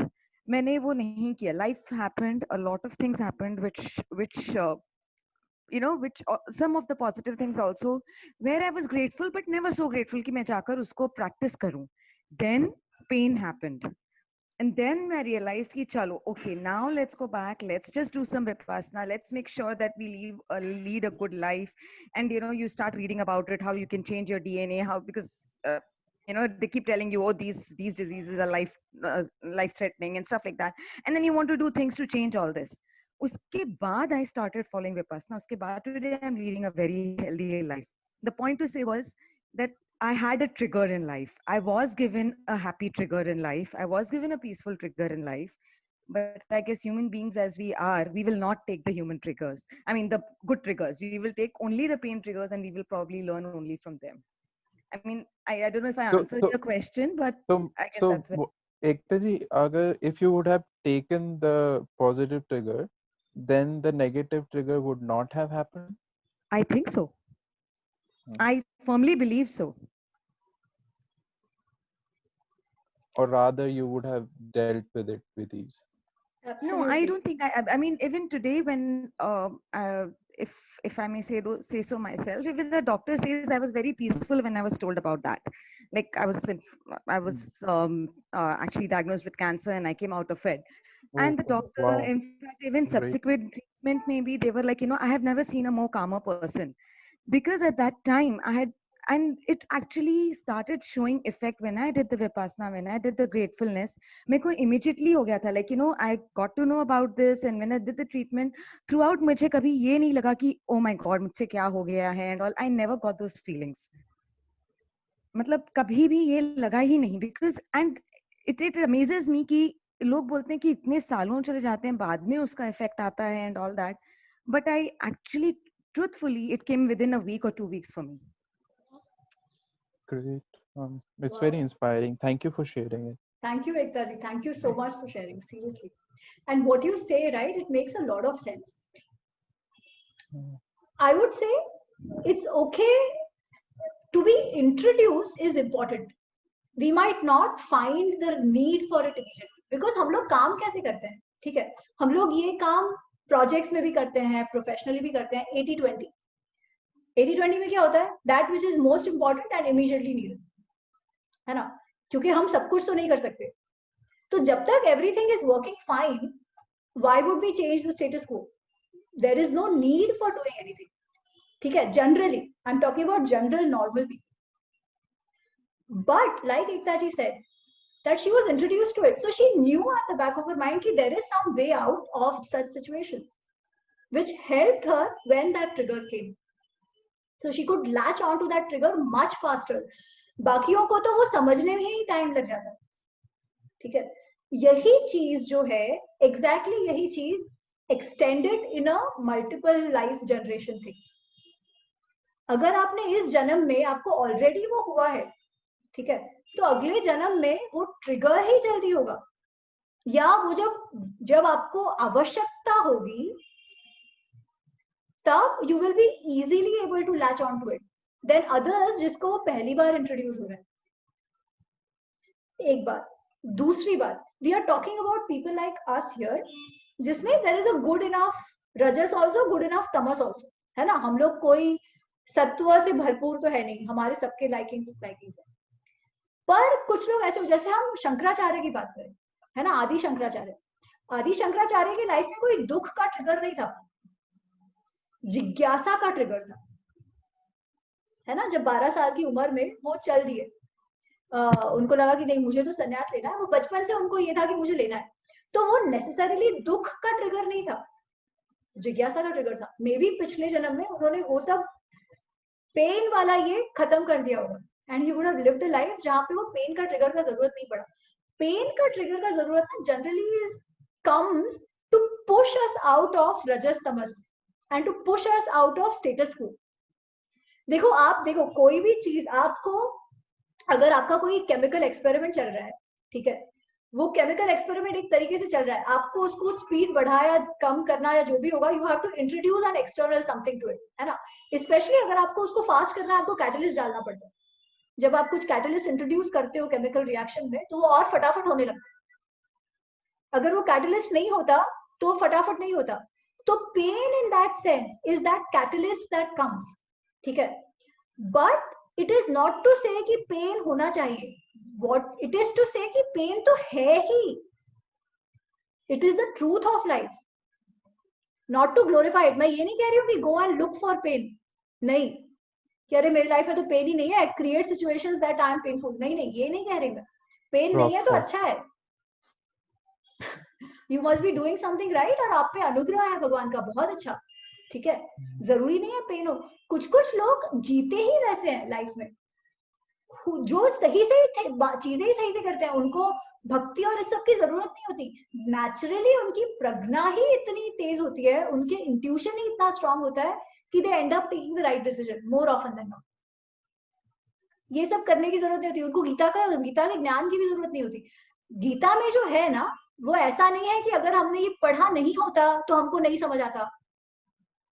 आप देखो काफी सारी चीजें यू विल फील कि यार हाँ मैं सोच रहा था ऐसा ही होगा. अब कृष्ण उसे कंफर्म कर रहे हैं, क्योंकि वो जो भी कुछ कह रहे हैं ना, वो बहुत लॉजिकल साइकोलॉजिकल बात है. अगर हमने गीता नहीं भी पढ़ा होता और हम सोचते कि भाई ये चीज से कैसे सुखी हो, तो we would have come here only. आपका वो स्क्रीन अटक गया था अमित जी, दोबारा बोलना था. रिवाइंड. क्या बोल रही थी मैं, कहाँ से अटक गया था? आप कह रहे थे दैट हम लोग ने पहले भी एक्सपीरियंस किया होगा जो हम गीता में. हाँ राइट. तो मैं ये कह रही थी कि काफी सारी चीजें जो कृष्ण कह रहे हैं ना, अगर हमें कुछ भी नहीं पता होता, केवल फर्स्ट प्रिंसिपल से हम जाते हैं ना कि भाई हम दुख से सुख की तरफ कैसे जाए, ठीक है, तो भी इवेंचुअली हम वहीं पर आते. आप सोचना जो वो कह रहे हैं वहां, ठीक है. हम कह रहे हैं कि कर्म का फल ऐसा होता है, ठीक है. अब कर्म का अगर फल आना है तो लॉजिकली अगर हमें कोई ना भी बताए ना, वी वुड से हाँ ये तो तभी ही पॉसिबल है जब री सब साइक्लिकल हो. अगर साइक्लिकल नहीं है तो कर्म और उसका फल doesn't make sense at all if it is going to end in one janma, because it is not possible. Life experience हमारा ऐसा नहीं. We all start in different places. ऐसा क्यों?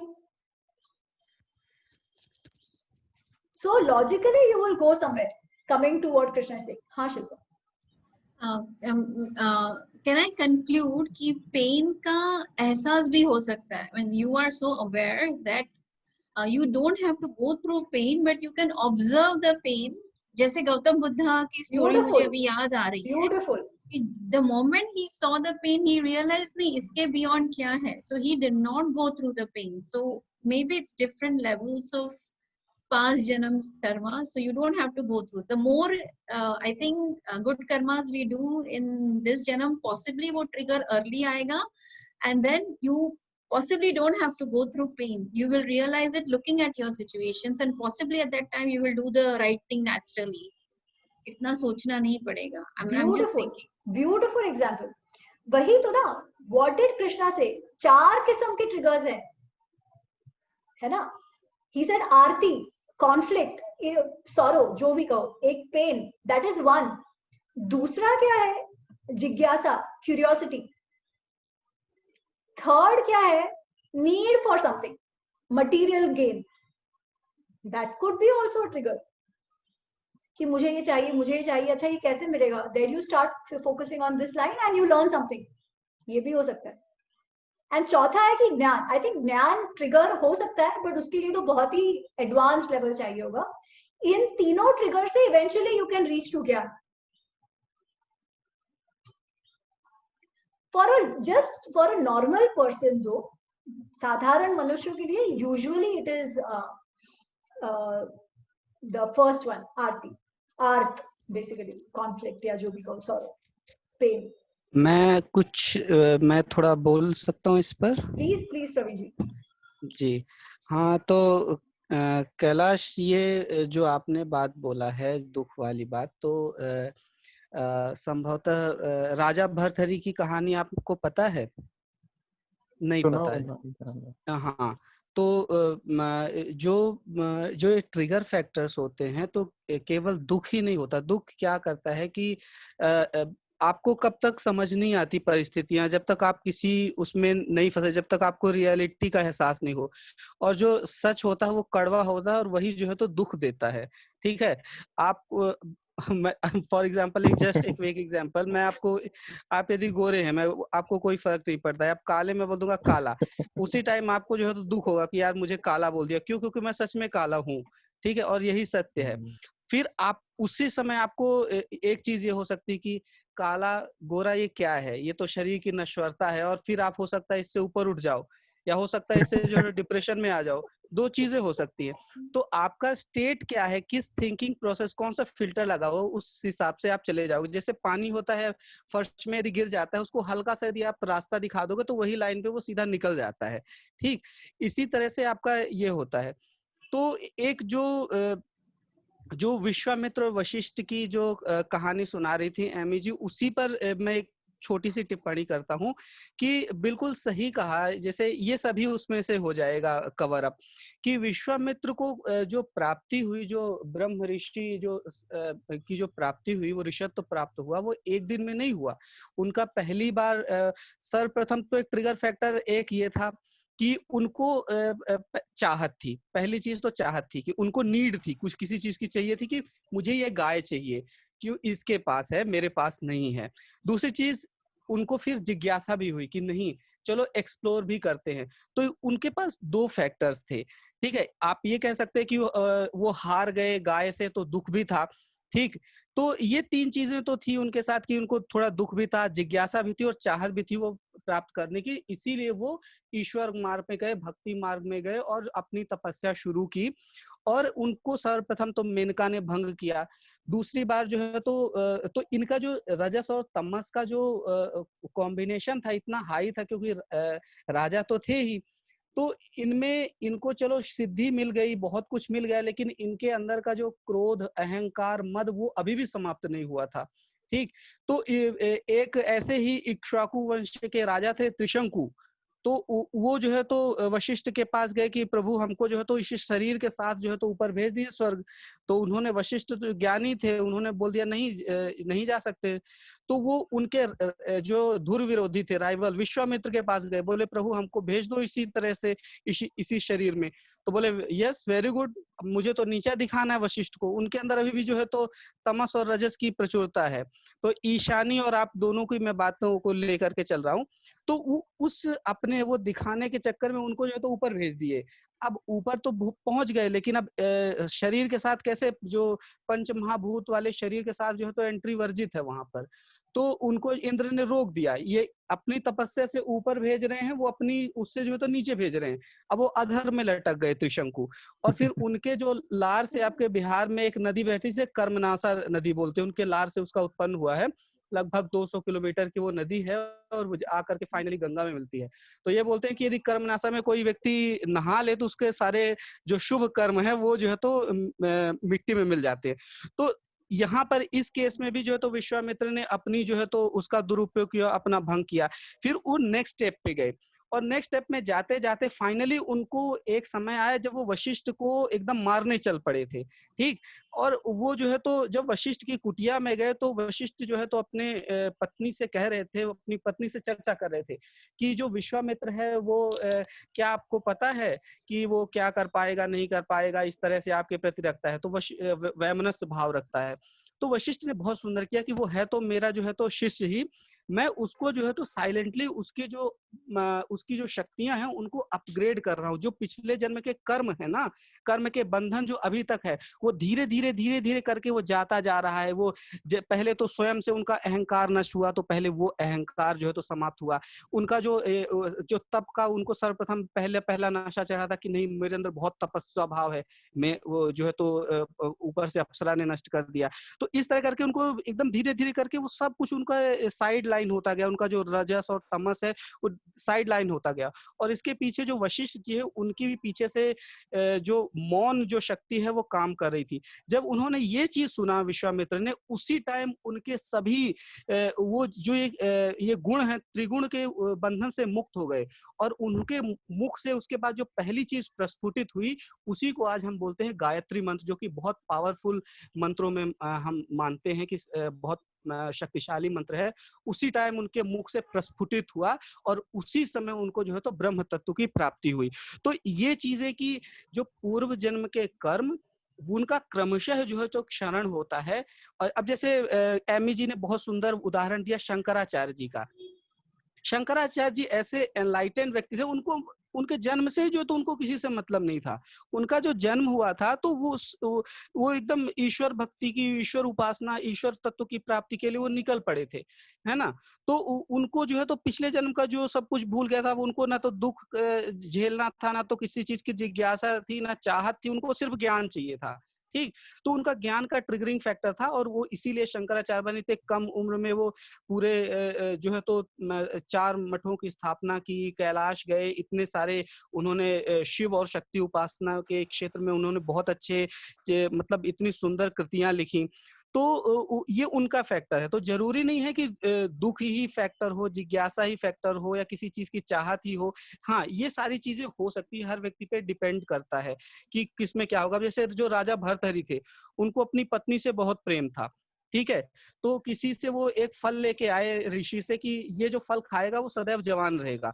तो वो बोलते कि ये फल जो है तो मैं अपने रानी को दे देता हूँ कि वो हमेशा जवान रहे, छोटी रानी। वो जाके रानी को दी। अब रानी जो है तो एक किसी और से प्रेम करती थी, उसको उसने दे दिया। वो जो है तो किसी और को प्रेम करता था, उसने उसको दे दिया, ठीक है। मतलब नौकर ने अपनी पत्नी को दिया, उसकी पत्नी ने एक ऋषि दूसरे आदमी को दिया। वो बोला कि ये राजा, ये फल जो है तो हमेशा जवान रहे, मैं अपने राजा को देता हूँ। तो वो फल जाकर राजा को बोला, राजा आप इतने महान हैं, आप प्रजा पालन में इतने श्रेष्ठ बेस्ट हैं, आप खाओ ये फल, आप जवान रहोगे। राजा ने जैसे उन्होंने वो चीज देखी, उन्हें इतना दुख पहुंचा कि उन्हें वैराग्य हो गया, और फिर उन्होंने वही उज्जैन में जो है तो उन्होंने तपस्या की, उन्होंने फिर ईश्वर तत्व को प्राप्त किया। तो सबका अलग अलग ट्रिगरिंग फैक्टर होता है। तो ये ट्रिगरिंग फैक्टर और साथ में जो हम अपने पूर्व जन्म के कर्म लेके आते हैं उनको भी हमें भोगना है। भाई एक बात तो प्रमाणिक है कि यदि हमारा मृत्यु लोक में हमारा जन्म है तो हम जो है तो अपने भोगने के लिए, कर्म भोगने के लिए आए हैं। कितना भोगेंगे ये उसकी जो मैग्नीट्यूड है वो अलग हो सकता है, ठीक, मान अलग हो सकता है, लेकिन यहाँ तो सत्य है।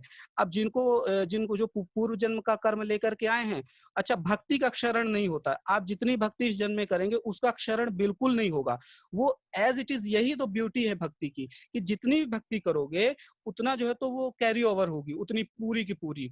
और जो जैसे एमी जी ने बताया कि आप कोई भी पुण्य काम करोगे, पुण्य काम करने से क्या होगा, उसके बदले में आपको स्वर्ग मिल जाएगा, ठीक है, क्योंकि आपने अच्छे काम किए। अच्छे काम इज लाइक आप पैसा कमा रहे हो, ठीक है, करेंसी है, पुण्य काम इज लाइक करेंसी। वो करेंसी अब कहाँ भुनाओगे, जैसे एटीपी सेल्स में भुनाते हैं, ठीक है, डॉलर यूएस में भुनाते हैं, तो इसी तरह ये जो करेंसी है इसको कहाँ भुनाओगे, इसको भुनाने के लिए जाना पड़ेगा स्वर्ग। वहां पे आप करेंसी एक अच्छे कर्म का, कि मैंने पानी पिलाया, दूसरा अच्छा कर्म मैंने स्कूल बनाया, तीसरा अच्छा कर्म मैंने इनको ये किया, मैंने बूढ़ों की सेवा की, उतने उस हिसाब से आपको मैग्नीट्यूड में वहां पे सुख भोगोगे, फिर आप वापिस यहाँ पे आ जाओगे। हाँ, निष्काम भाव से यदि कोई ईश्वर भक्ति के लिए प्रेरणा दी है, भक्ति की है, वो जरूर काउंट होगी। तो ये समय लग जाता है, बहुत सारे जन्म लग जाते हैं, और फिर जाकर के इसका जो एक वो उत्पन्न होता है, जो कि हम आज यहाँ पर बैठे हैं, ईश्वर की बात सुन रहे हैं। और जो आज क्रक्स जो एमी जी ने बताया कि मोक्ष और स्वर्ग के में अंतर, और जो मूल उद्देश्य है वो स्वर्ग है, संभवतः ये हम सब लोग सुन रहे हैं, तो ये हमारा कहीं ना कहीं जन्म का एक प्रताप है, जो कि हमें ये सब चीजें, हम यहाँ पे आकर बैठे सुन रहे हैं। अब इसमें भी किसकी कितनी इंटेंसिटी, उस बात को, उस एक लाइन को कौन कितना सीरियसली पकड़ेगा, ये उसका वो बताएगा मैग्नीट्यूड, कि वो अब कितना किस लेवल पे है, कितना आगे जाएगा, ठीक है, और कितना उसको अभी और यहाँ पे करना पड़ सकता है। तो ये सारी चीजें हैं जो चलती रहती हैं, है ना।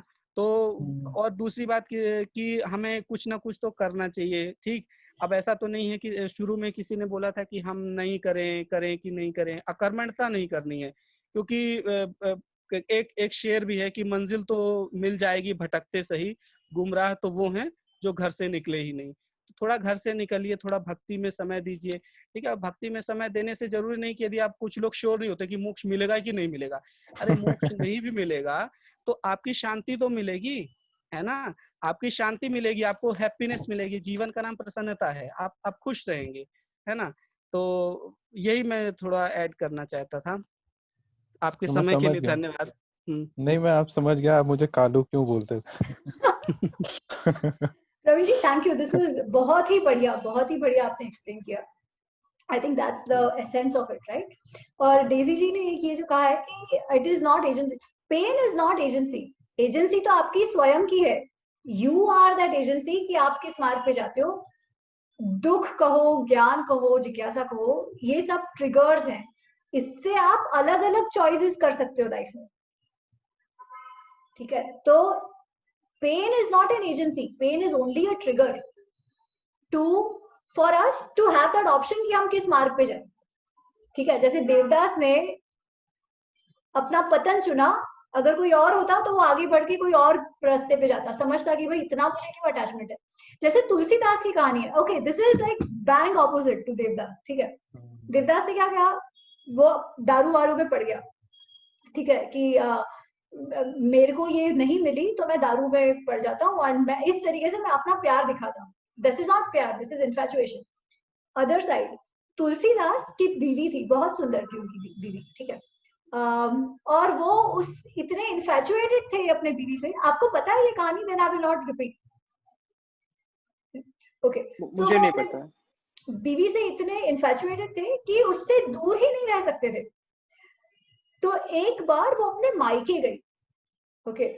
तो जब तुलसीदास को पता चला कि वो मायके गई है, तो उसने कहा होगा नेबर्स को कि भाई इनको बता देना मैं कल आ जाऊंगी। तो इनसे एक रात भी अपने बीवी से दूर न रहा जाए, पत्नी से दूर न रहा जाए। इसलिए बारिश में नदी क्रॉस करके ये वो कैसे भी करके वो पहुंच जाते हैं बीवी के पास, ठीक है।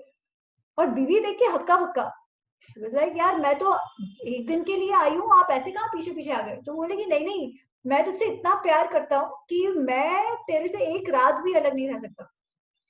और वो बीवी गुस्सा हो जाती है, वो कहती है आपको ये हार्ड मास के शरीर में इतना प्रेम है, अगर वो आपको राम में होता ना तो आप मोक्ष प्राप्त होता आपको, कि जितना प्रेम आपको इस हार्ड मास के शरीर से है।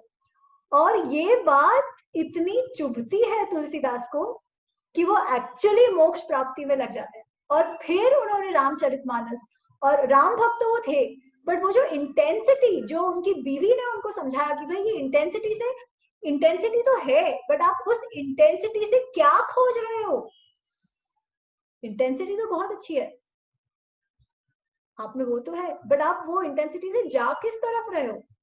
So that was a trigger for Tulsidas life कि वो इस तरफ गए। दूसरा कोई होता तो क्या कहता, अरे तुझे मेरे इसका कुछ लेना देना नहीं है, जा मैं तुझे तलाक दे देता हूँ, है ना। That could have been an option कि तू मेरे को ऐसे बोल रही है, मैं इतना तुझे प्यार दिखा रहा हूँ, इंस्टेड ऑफ रेसिप्रोकेटिंग तू मुझको ऐसे गाली दे रही है, जाओ छोड़ दिया। Exactly, that was something he could have done also, है ना। बट ही उनको चुभी ना, उनको बात तो सही लगेगी यार, हाँ, and he went on the march. और हमारे लिए वो पूरा रामचरितमानस छोड़कर, तो ऐसे भी होता है। सिमिलर स्टोरी कालिदास की भी है ना। कालिदास की आई थिंक थोड़ी सी अलग है। कालिदास की है कि वो शायद पढ़े लिखे नहीं थे, और वो पत्नी के जाने के कारण वो विजडम उनमें आ गई। उन्होंने कहा कि मुझे ये ऐसा कुछ तो है, वो मुझे एग्जैक्टली नहीं याद है, I read it up, but that's a little different. But trigger is also उसमें ऐसे ही कि उनको कुछ भेजना था अपने बीवी के लिए, एंड वो इससे उनको विजडम उनकी आ गई, समथिंग ऑफ दैट सॉर्ट। वो जो आप शेर का बच्चे का जिक्र की थी ना थोड़ी देर पहले, कि उनका बच्चा अगर खो जाता है तो वो उतना वो नहीं करते, दे रिप्रोड्यूस फर्दर कब्स। तो एक सेपियंस बुक जो है हरारी की, उसमें भी उन्होंने ऐसा ही कुछ पैरेलल ड्रॉ किया है कि जो फूड चेन के टॉप पे जो रिस्पेक्टिव है, जैसे शार्क हुआ या टाइगर हुआ, तो उनके इवोल्यूशन प्रोसेस में काफी टाइम लगा तो वो टॉप पे पहुंचे। ह्यूमंस कंपैरेटिवली बहुत फास्ट पहुंच गए टॉप पे, तो इसलिए जो उनके साथ उनकी इनसिक्योरिटी है कि उनका मतलब दे विल बी डिथ्रोन्ड, तो ये रहा उनके साथ। So that's why we are not very calm and composed as other। तो ये मतलब सही नैरेटिव है क्या इनका ऐसा? जैसे उन्होंने एक और नैरेटिव दिया कि जो हमारे बच्चे हैं ह्यूमंस के, वो प्रीमेच्योर पैदा होते हैं, क्योंकि बिकॉज हम पहले 4 पैर पे थे, फिर 2 लिम्ब पे आ गए, और फिर जो पेल्विस है, एब्डोमेन रीजन, वो मतलब थोड़ा सा नैरो डाउन हो गया, तो बच्चे 9 महीने में निकल जाते हैं। और दूसरे जानवरों के मतलब इसलिए आवर बेबीज नीड ज्यादा केयर। उनके बच्चे तुरंत ही चलने तैरना जो भी होता है सब सीख लेते हैं। और तो मतलब कंपैरेटिवली हमारा इवोल्यूशन का थोड़ा प्रोसेस ही थोड़ा सा वैसा रहा। ये नैरेटिव बोलना सही है क्या? मैंने सेपियंस पढ़ी नहीं है, तो I can not really comment on what he is saying, but the way I see it, right, maybe there is something in that, ठीक है। तो शायद वो जो कह रहे हैं वो एक तरीके से हो सकता है, बट मैं इसे कैसे देखती हूँ कि जो बुद्धि की फैकल्टी है ना, जो प्री फ्रंटल कॉर्टेक्स जो ह्यूमन बींग्स में, वो और किसी में नहीं है, ठीक है। The thinking analysing faculty. Now when you have the thinking analysing faculty, उसका मतलब you have a choice, so you have the agency of choice which none of the other animals have, ठीक है। अब हर चीज का पॉजिटिव और negative होता है। The positive is that we have the free will to behave in a certain way, but that certain way can also be positive or negative। तो हम अटैचमेंट को पॉजिटिवली भी यूज कर सकते हैं, जैसे सोसाइटी में करते हैं, पर वो अटैचमेंट जब बढ़ जाता है एंड हम उसे कंट्रोल ढंग से ना करें, तो वो इन्फैचुएशन हो जाता है, ठीक है। उस तरीके से डिटैचमेंट इज गुड, ठीक है, detachment is good for self. But हम इंडिफरेंट हो जाए तो अपना पूरा संसार तबाह हो जाएगा। फॉर एग्जाम्पल, आदि शंकराचार्य 12 की उम्र में उन्होंने संन्यास ले लिया, वो उस मार्ग पे चले गए। अगर हर एक बंदा उतना इवॉल्व हो जाए तो सस्टेनेंस तो जीवन रहेगा क्या? है ना. तो एज अ सोसाइटी ऑल्सो ये बैलेंस रखना पड़ता है. Everybody can't be in the same level of evolution emotionally and intellectually also. ठीक है. तो I think the difference in certain things which human beings do versus others is this faculty of thinking or the faculty of choice that we have which others don't have. जैसे आप देखो, आप कोई भी प्राणी को ओवर ईटिंग करते देखोगे, उसका जितनी भूख है ना उतना वो खाएगा, फिर उसका कितना ही फेवरेट खाना क्यों ना, है ना. वो इंस्टिंक्टिवली जितनी उसकी भूख है उतना ही खाएगा, क्योंकि वहां पे 2 पेड़े पड़े हैं इसलिए मुझे बहुत पेड़े अच्छे लगते हैं, मैं दोनों खा जाऊं. प्राणी ऐसे नहीं करते. फिर वो जैसे जब डोमेस्टिकेट होते हैं और व्यक्तियों के साथ रहने लगते हैं तो शायद उनमें वो असर आने लगता है, बट जनरली वो लोग नहीं करते. ठीक है. पर हम लोग करते हैं, जबकि हमें बुद्धि फॉर दैट मैटर ज्यादा है. बट बुद्धि ज्यादा है इसीलिए करते हैं क्योंकि जब बुद्धि आ गई है तब वो जो natural process of controlling the limbic system has been given to us, and इसीलिए we are doing all this कि how do we use our buddhi. अब दिया है तो यूज करो, वही भगवान बोल रहे हैं कि आपको दिया है ना, देन यूज इट. नहीं तो व्हाट्स द पॉइंट. बाकी सब में वो नेचुरली होता है. इसमें तो ऐसा हुआ ना कि जैसे जो हमारे मतलब अर्ली टाइम से इन्वॉल्व हुए चिंप्स जैसे थे, तो उनका मेन एनर्जी डाइजेशन में जाता था. वो मतलब 8-10 घंटा उनका एनर्जी डाइजेशन में फोकस करता था, फिर वो सोते थे. हमने उस प्रोसेस को इजी कर दिया. हमारा एनर्जी हमने डाइजेशन में बहुत कम लगाया, फिर उससे हमारा सेरेब्रल मैटर ग्रो हुआ. तो मतलब in the end we ourselves brought ourselves in this situation ना, कि हम वो हम अपने आप को क्या बोल रहे हैं, हम अपने आप को मतलब कंट्रोल कर पाए, हम अपने आप को उस सिचुएशन में ले आए ना हमने. देखो इवोल्यूशनरी जो वो बायोलॉजिकली बात कर रहे हैं ना, मैं उस एस्पेक्ट की बात नहीं कर रही. ठीक है. किसने किया, भगवान ने किया या हमने खुद किया, इज ऑलवेज अ क्वेश्चन. ठीक है. बट आप सोचो, अगर हम इतने स्मार्ट हैं, and I hope this is possible. ठीक है. आई don't no is the answer here frankly. हमने हमारे जैसे और क्यों नहीं प्री फ्रंटल कॉर्टेक्स डाल के पैदा कर दिया अब तक. आप सोचो, do you think it is possible कि हम ने सोचकर प्री फ्रंटल कॉर्टेक्स डेवलप किया? It is possible that it happened with necessity. That is possible. ठीक है. कि हम लोग ऐसे सिचुएशंस में पड़ते गए जिसके कारण it became a necessity to start thinking and it happened. It is very much possible. Now I don't know अगर हमने खुद ने ऐसा किया, एक्सटर्नल ट्रिगर था, या कुछ और है which is working towards all this. That's what unconscious or conscious evolution. और ये चिंपैंजी टू ह्यूमन बीइंग्स में हुआ, but why haven't we seen it in other species? अगर शेर है वो फूड चेन के इतने ऊपर चले गए तो उससे ऊपर क्यों नहीं जा पा रहे? मे बी हो रहा हो. ठीक है. वो भी we don't know, right? Maybe that change is happening. हमारे लाइफ टाइम में तो हम नहीं देख सकते. इट विल, अगर हम और 1000 साल बाद आए, वी माइट सी कि वो लोग ज्यादा स्मार्ट हो गए हमसे. बिकॉज जैसे आप लोग एक्सपेरिमेंट्स करते हो, you do see, right, कि even rats को train कर सकते हैं external triggers से. तो but there have been possibly animals, but there have been animals which were there at the time of chimps, but they have not evolved. they have not There's- evolved that way. तो कुछ The तो रहा lizards- होगा. There might have been some only environmental trigger. नहीं, I think there might be some other trigger as well. Actually, that's where the theism and atheism contradicts, right? Where one we say कि there is only environmental trigger, उसके अलावा कुछ नहीं, and the other say नहीं, yeah, there has to be something beyond it. दैवत कहो और कुछ कहो, which has sort of put this in motion. Which is जो हिंदू फिलोसफी के हिसाब से that is also still a passive तत्व. पैसिव तत्व जो शायद थोड़ा सा ये करके वापस अपने इसमें चला गया कि अपने आप हो.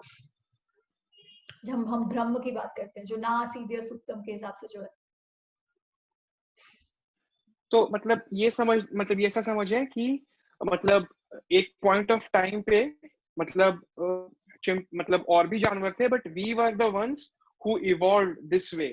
सो okay, evolution took its natural course, but there was certain element that, क्योंकि वो हम पे ही स्पेशल, मतलब कैट फैमिली पे वो काम नहीं किया, या मतलब और किसी दूसरे मैमल्स पे काम नहीं किया, बस होमो इरेक्टस पे काम किया जो होमो सेपियंस में मतलब कन्वर्ट की. सो वो द एक्सटर्नल फैक्टर इज, मतलब जहां पर आप बता रहे हैं कि एथिज्म और थीज्म डिफरेंस करता है, मतलब वो सर्टेन थिंग था जो मतलब हमारे that's how we see it, as in धार्मिक हाँ, फिलोसफी हाँ, में this हाँ, might be true, ठीक है, हाँ, but if you see Abrahamic religions, वो तो evolution को ही नहीं मानते, तो वो तो अलग चीज है, ठीक है. I'm just saying from our perspective कि where it could have been, because we are okay with evolution also, right? हमारे में तो भगवान तत्व is a passive तत्व, more a passive तत्व than an active ये तत्व. कहाँ पे है? क्या? Like the passive tattva came in and then went back. नहीं, ये it didn't come in or go away. Actually, let me read it out to you guys. एक ये है न आसीद सुक्तम, नासीदय सुक्तम, ऐसे बोलते हैं उसको, ठीक है. So what that sukta says, let me read it out to you guys.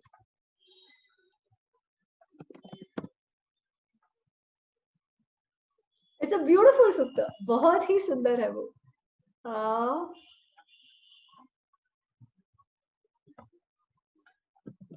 So उसका नाम है नासीदय. नासीदय का मतलब न आसीत, नहीं होना, not there, not known, ठीक है, ऐसा उसका मतलब है. ऋग्वेद का ये सूक्त है. So it says, what does it say? It says कि there was a time when there was no untruth or truth. There was no dust, there was no sky. Everything was concealed by something. But what was concealing it? In whose refuge was it? Was it probably like some deep, unfathomed water, celestial water that had covered the entire universe? Okay. Then it says, then it goes on to say, basically ऐसा करके वो ना आसीद सुक्तम में they are trying to understand the origin of life, origin of the universe, ठीक है. वो कहते हैं कि शायद पहले पानी होगा, कुछ नहीं होगा, फिर वो पुरुष तत्व होगा. पुरुष तत्व इज द ब्रह्म, जो हम इसे कहते हैं, ठीक है, द ब्रह्म तत्व, the original consciousness that would have come into play. फिर वो ओरिजिनल कॉन्शियसनेस को लगा होगा कि लेट मी मल्टीप्लाई, ठीक है. वो जब मल्टीप्लाई होने लगा, मल्टीप्लाई या डिवाइड, व्हाटएवर यू से, ठीक है, वो डिवाइड होने लगा, उससे फिर धीरे धीरे प्रकृति, पुरुष, ये सब इसमें आए, ठीक है. ये सब वो बोल देता है कि ऐसा ऐसा हुआ होगा, ऐसा ऐसा हुआ होगा, ऐसा ऐसा हुआ होगा, ठीक है. Then you come to the last para. Okay, so the last para says,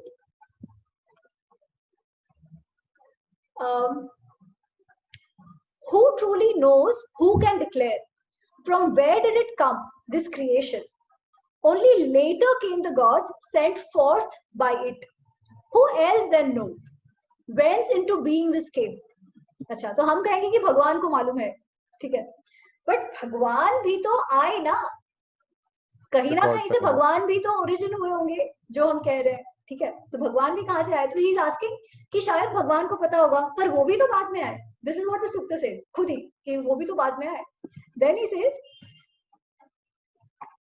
this creation, when did it manifest, held forth by itself, or was it not? The one who witnessed it from highest heavens, he surely knows, or he too knows not. आसीत ना आसीत्व, ठीक है. So it leaves it at that. It says, किसको पता होगा? Who can say it for sure? Only that person can say it for sure जो उसके पहले था या उससे ऊपर है, ठीक है. पर अब उसके ऊपर कोई है या उसके ऊपर कोई नहीं है, वो तो आपकी श्रद्धा का मैटर है. तो वो हो भी सकता है और वो नहीं भी हो सकता. Who knows? ये ऋग्वेद का सूत्र है. That's where it leaves eventually. तो हम जब ये भगवान है नहीं है, इवोल्यूशन है नहीं है, उसकी जब बात करते हैं ना, I always say कि ये scientific progress should happen on its own course, ठीक है, कि इवोल्यूशन हम समझे ऐसा हुआ होगा, ऐसा हुआ होगा. अगर there is a way to prove it, excellent, excellent, go ahead, do it, yeah, find out more, always better to know more. But eventual अगर हम origin की बात करते हैं ना, तो that would always still be a theory, unless and until हम उस point पे जाके चीज को recreate कर सके. उसके अलावा it will always be a theory. कौन से unknowables है उसमें हमें पता नहीं होगा. तो कई बार अपनी श्रद्धा पे की बात है वो, कि हमको लगे कि भाई there is an external power who is guiding us, जिसे हम भगवान कहते हैं, great. Now if you see a lived experience, तो हमको मालूम है ना कि हमारे कंट्रोल में सब कुछ नहीं है. पॉजिटिवली भी आप देखो, कई बार जो the least expected things happens to us. ठीक है, हमको लग रहा हो कि नहीं होगा, फिर भी चीजें हो जाती है और शायद हमारा जितना प्रयत्न था उससे ज्यादा मिलता है. कई बार वैसा नहीं होता है. तो things happen in a way that are beyond what we have imagined or what we thought of. अपने आप हो जाती है, पॉजिटिवली और नेगेटिवली दोनों. तो या तो हम उसे रैंडम कहे, प्रोबेबिलिटी कहे. तो मेरे प्रोफेसर है, वो कहते हैं कि the God particle is that probability. जो प्रोबेबिलिटी फैक्टर मैथमेटिक्स में है, दैट इज इटसेल्फ द दैवत पार्ट, ये एस्पेक्ट आल्सो. उसको आप रैंडम नहीं कहो, उसको आप भगवान तत्व में कहो, वो आप पर है. वो इवेंचुअली आपकी श्रद्धा पर है, आपको किस चीज को लेके खुशी मिलती है. जो थीस्टिक फिलोसफीज है जैसे गीता या हिंदुइज्म, उसमें हम मानते हैं कि एक तत्व है जो इस सबका सस्टेनेंस बनाए रखा है, जो बैलेंस बनाए रखा है, और जब जरूरत पड़ती है तो वो इंटरवीन भी करता है. यदा यदा ही धर्मस्य, बाकी नहीं करता, बाकी the system goes on. It's a self sustaining system. But वो सेल्फ सस्टेनिंग सिस्टम में कई बार ट्रिगर की जरूरत पड़ती है बैलेंस मेंटेन करने के लिए, और वो ट्रिगर दैवत तत्व से आता है. This is how it is usually explained, और this is how some of us can understand. तो इवेंचुअली क्या है क्या नहीं है, वी डोंट नो. इवेंचुअली हमारा है, हमारी भावना की बात है. मैं I have a right up on that, I share on the Nashik system. Beautiful. मतलब आप सोचो, कोई धर्म की पुस्तक में वो कह रहे हैं कि नहीं भी पता हो सकता. आप सोचो, there is no surety, and that is the beauty of dharma. Okay, I think 5:48 हो गए. डेजी जी पूछ रहे हैं, do you think a parallel can be drawn from Maslow? Actually Daisy ji, we spent a lecture on Maslow's hierarchy. हमने वो किया था Maslow's hierarchy पूरा, कि what is the trigger for action at what level. तो कौन से सेशन में था मुझे याद नहीं, I will share it with you. तो okay, cool. Any last questions? Any last comments? Questions क्या, कमेंट्स भी हो सकते हैं, किसी को कुछ कहना हो तो. क्वेश्चन, तुम इतना सब याद कैसे रखती हो? नहीं, मैं पढ़ रही थी वो नासिक सुक्तम, मैं बोल नहीं रही थी, मैं पढ़ के बोल रही थी. तो इसलिए, और कुछ नहीं. एंड आई प्रिपेयर, मैं ये सेशन के पहले प्रिपेयर करती हूँ. तो ऐसा नहीं है कि मैं सब कुछ स्पॉन्टेनियस बोलती हूँ, ठीक है? ऐसा सब नहीं है कि मुझे सब आता है. I just prepare before hand, that's it. Thank you. Okay, ठीक है. So let's close it. आराम से बैठ जाइए, close your eyes.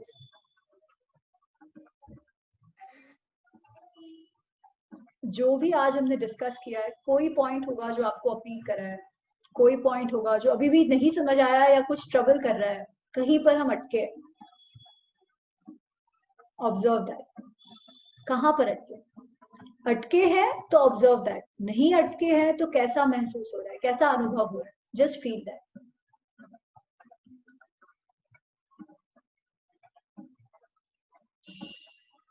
And holding that thought, just start deepening your breath.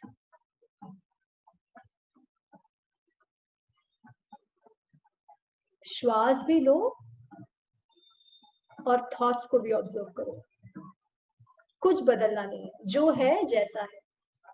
जो विचार आ रहे हैं आने दो.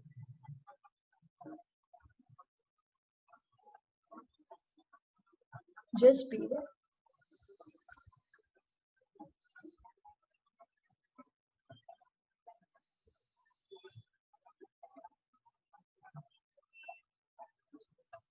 वी चैंट द प्रार्थना, और उसके बाद एक लास्ट ओम चैंटिंग करेंगे. तो प्रार्थना सब साथ में गाएंगे. ओम पूर्णमद पूर्णमिदं पूर्णात् पूर्णमुदच्यते पूर्णस्य पूर्णमादाय पूर्णमेवावशिष्यते. Om Shanti Shanti Shanti. Deep inhale, and as you exhale, we chant Om. Deep inhale. Om.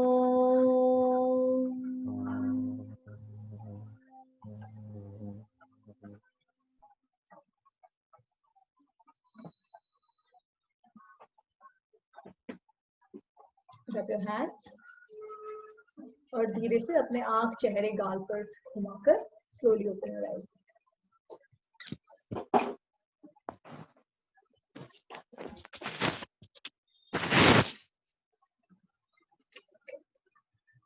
मिलते हैं अगले शनिवार. Thank you so much, Thank Amy. you. Thank you so much, Parveen. Very nice to speech or nice giving to story. Very live, like feel the live. And thank you, the Kailash is the nice, and the Subhash also. And thank you so much, Amy. Very nice. We also very nice. Feel good. Thank you, so Geeta much. ji. Thank you for encouraging us, and all Thank of you for joining in. Okay, thank you so much. Thank you.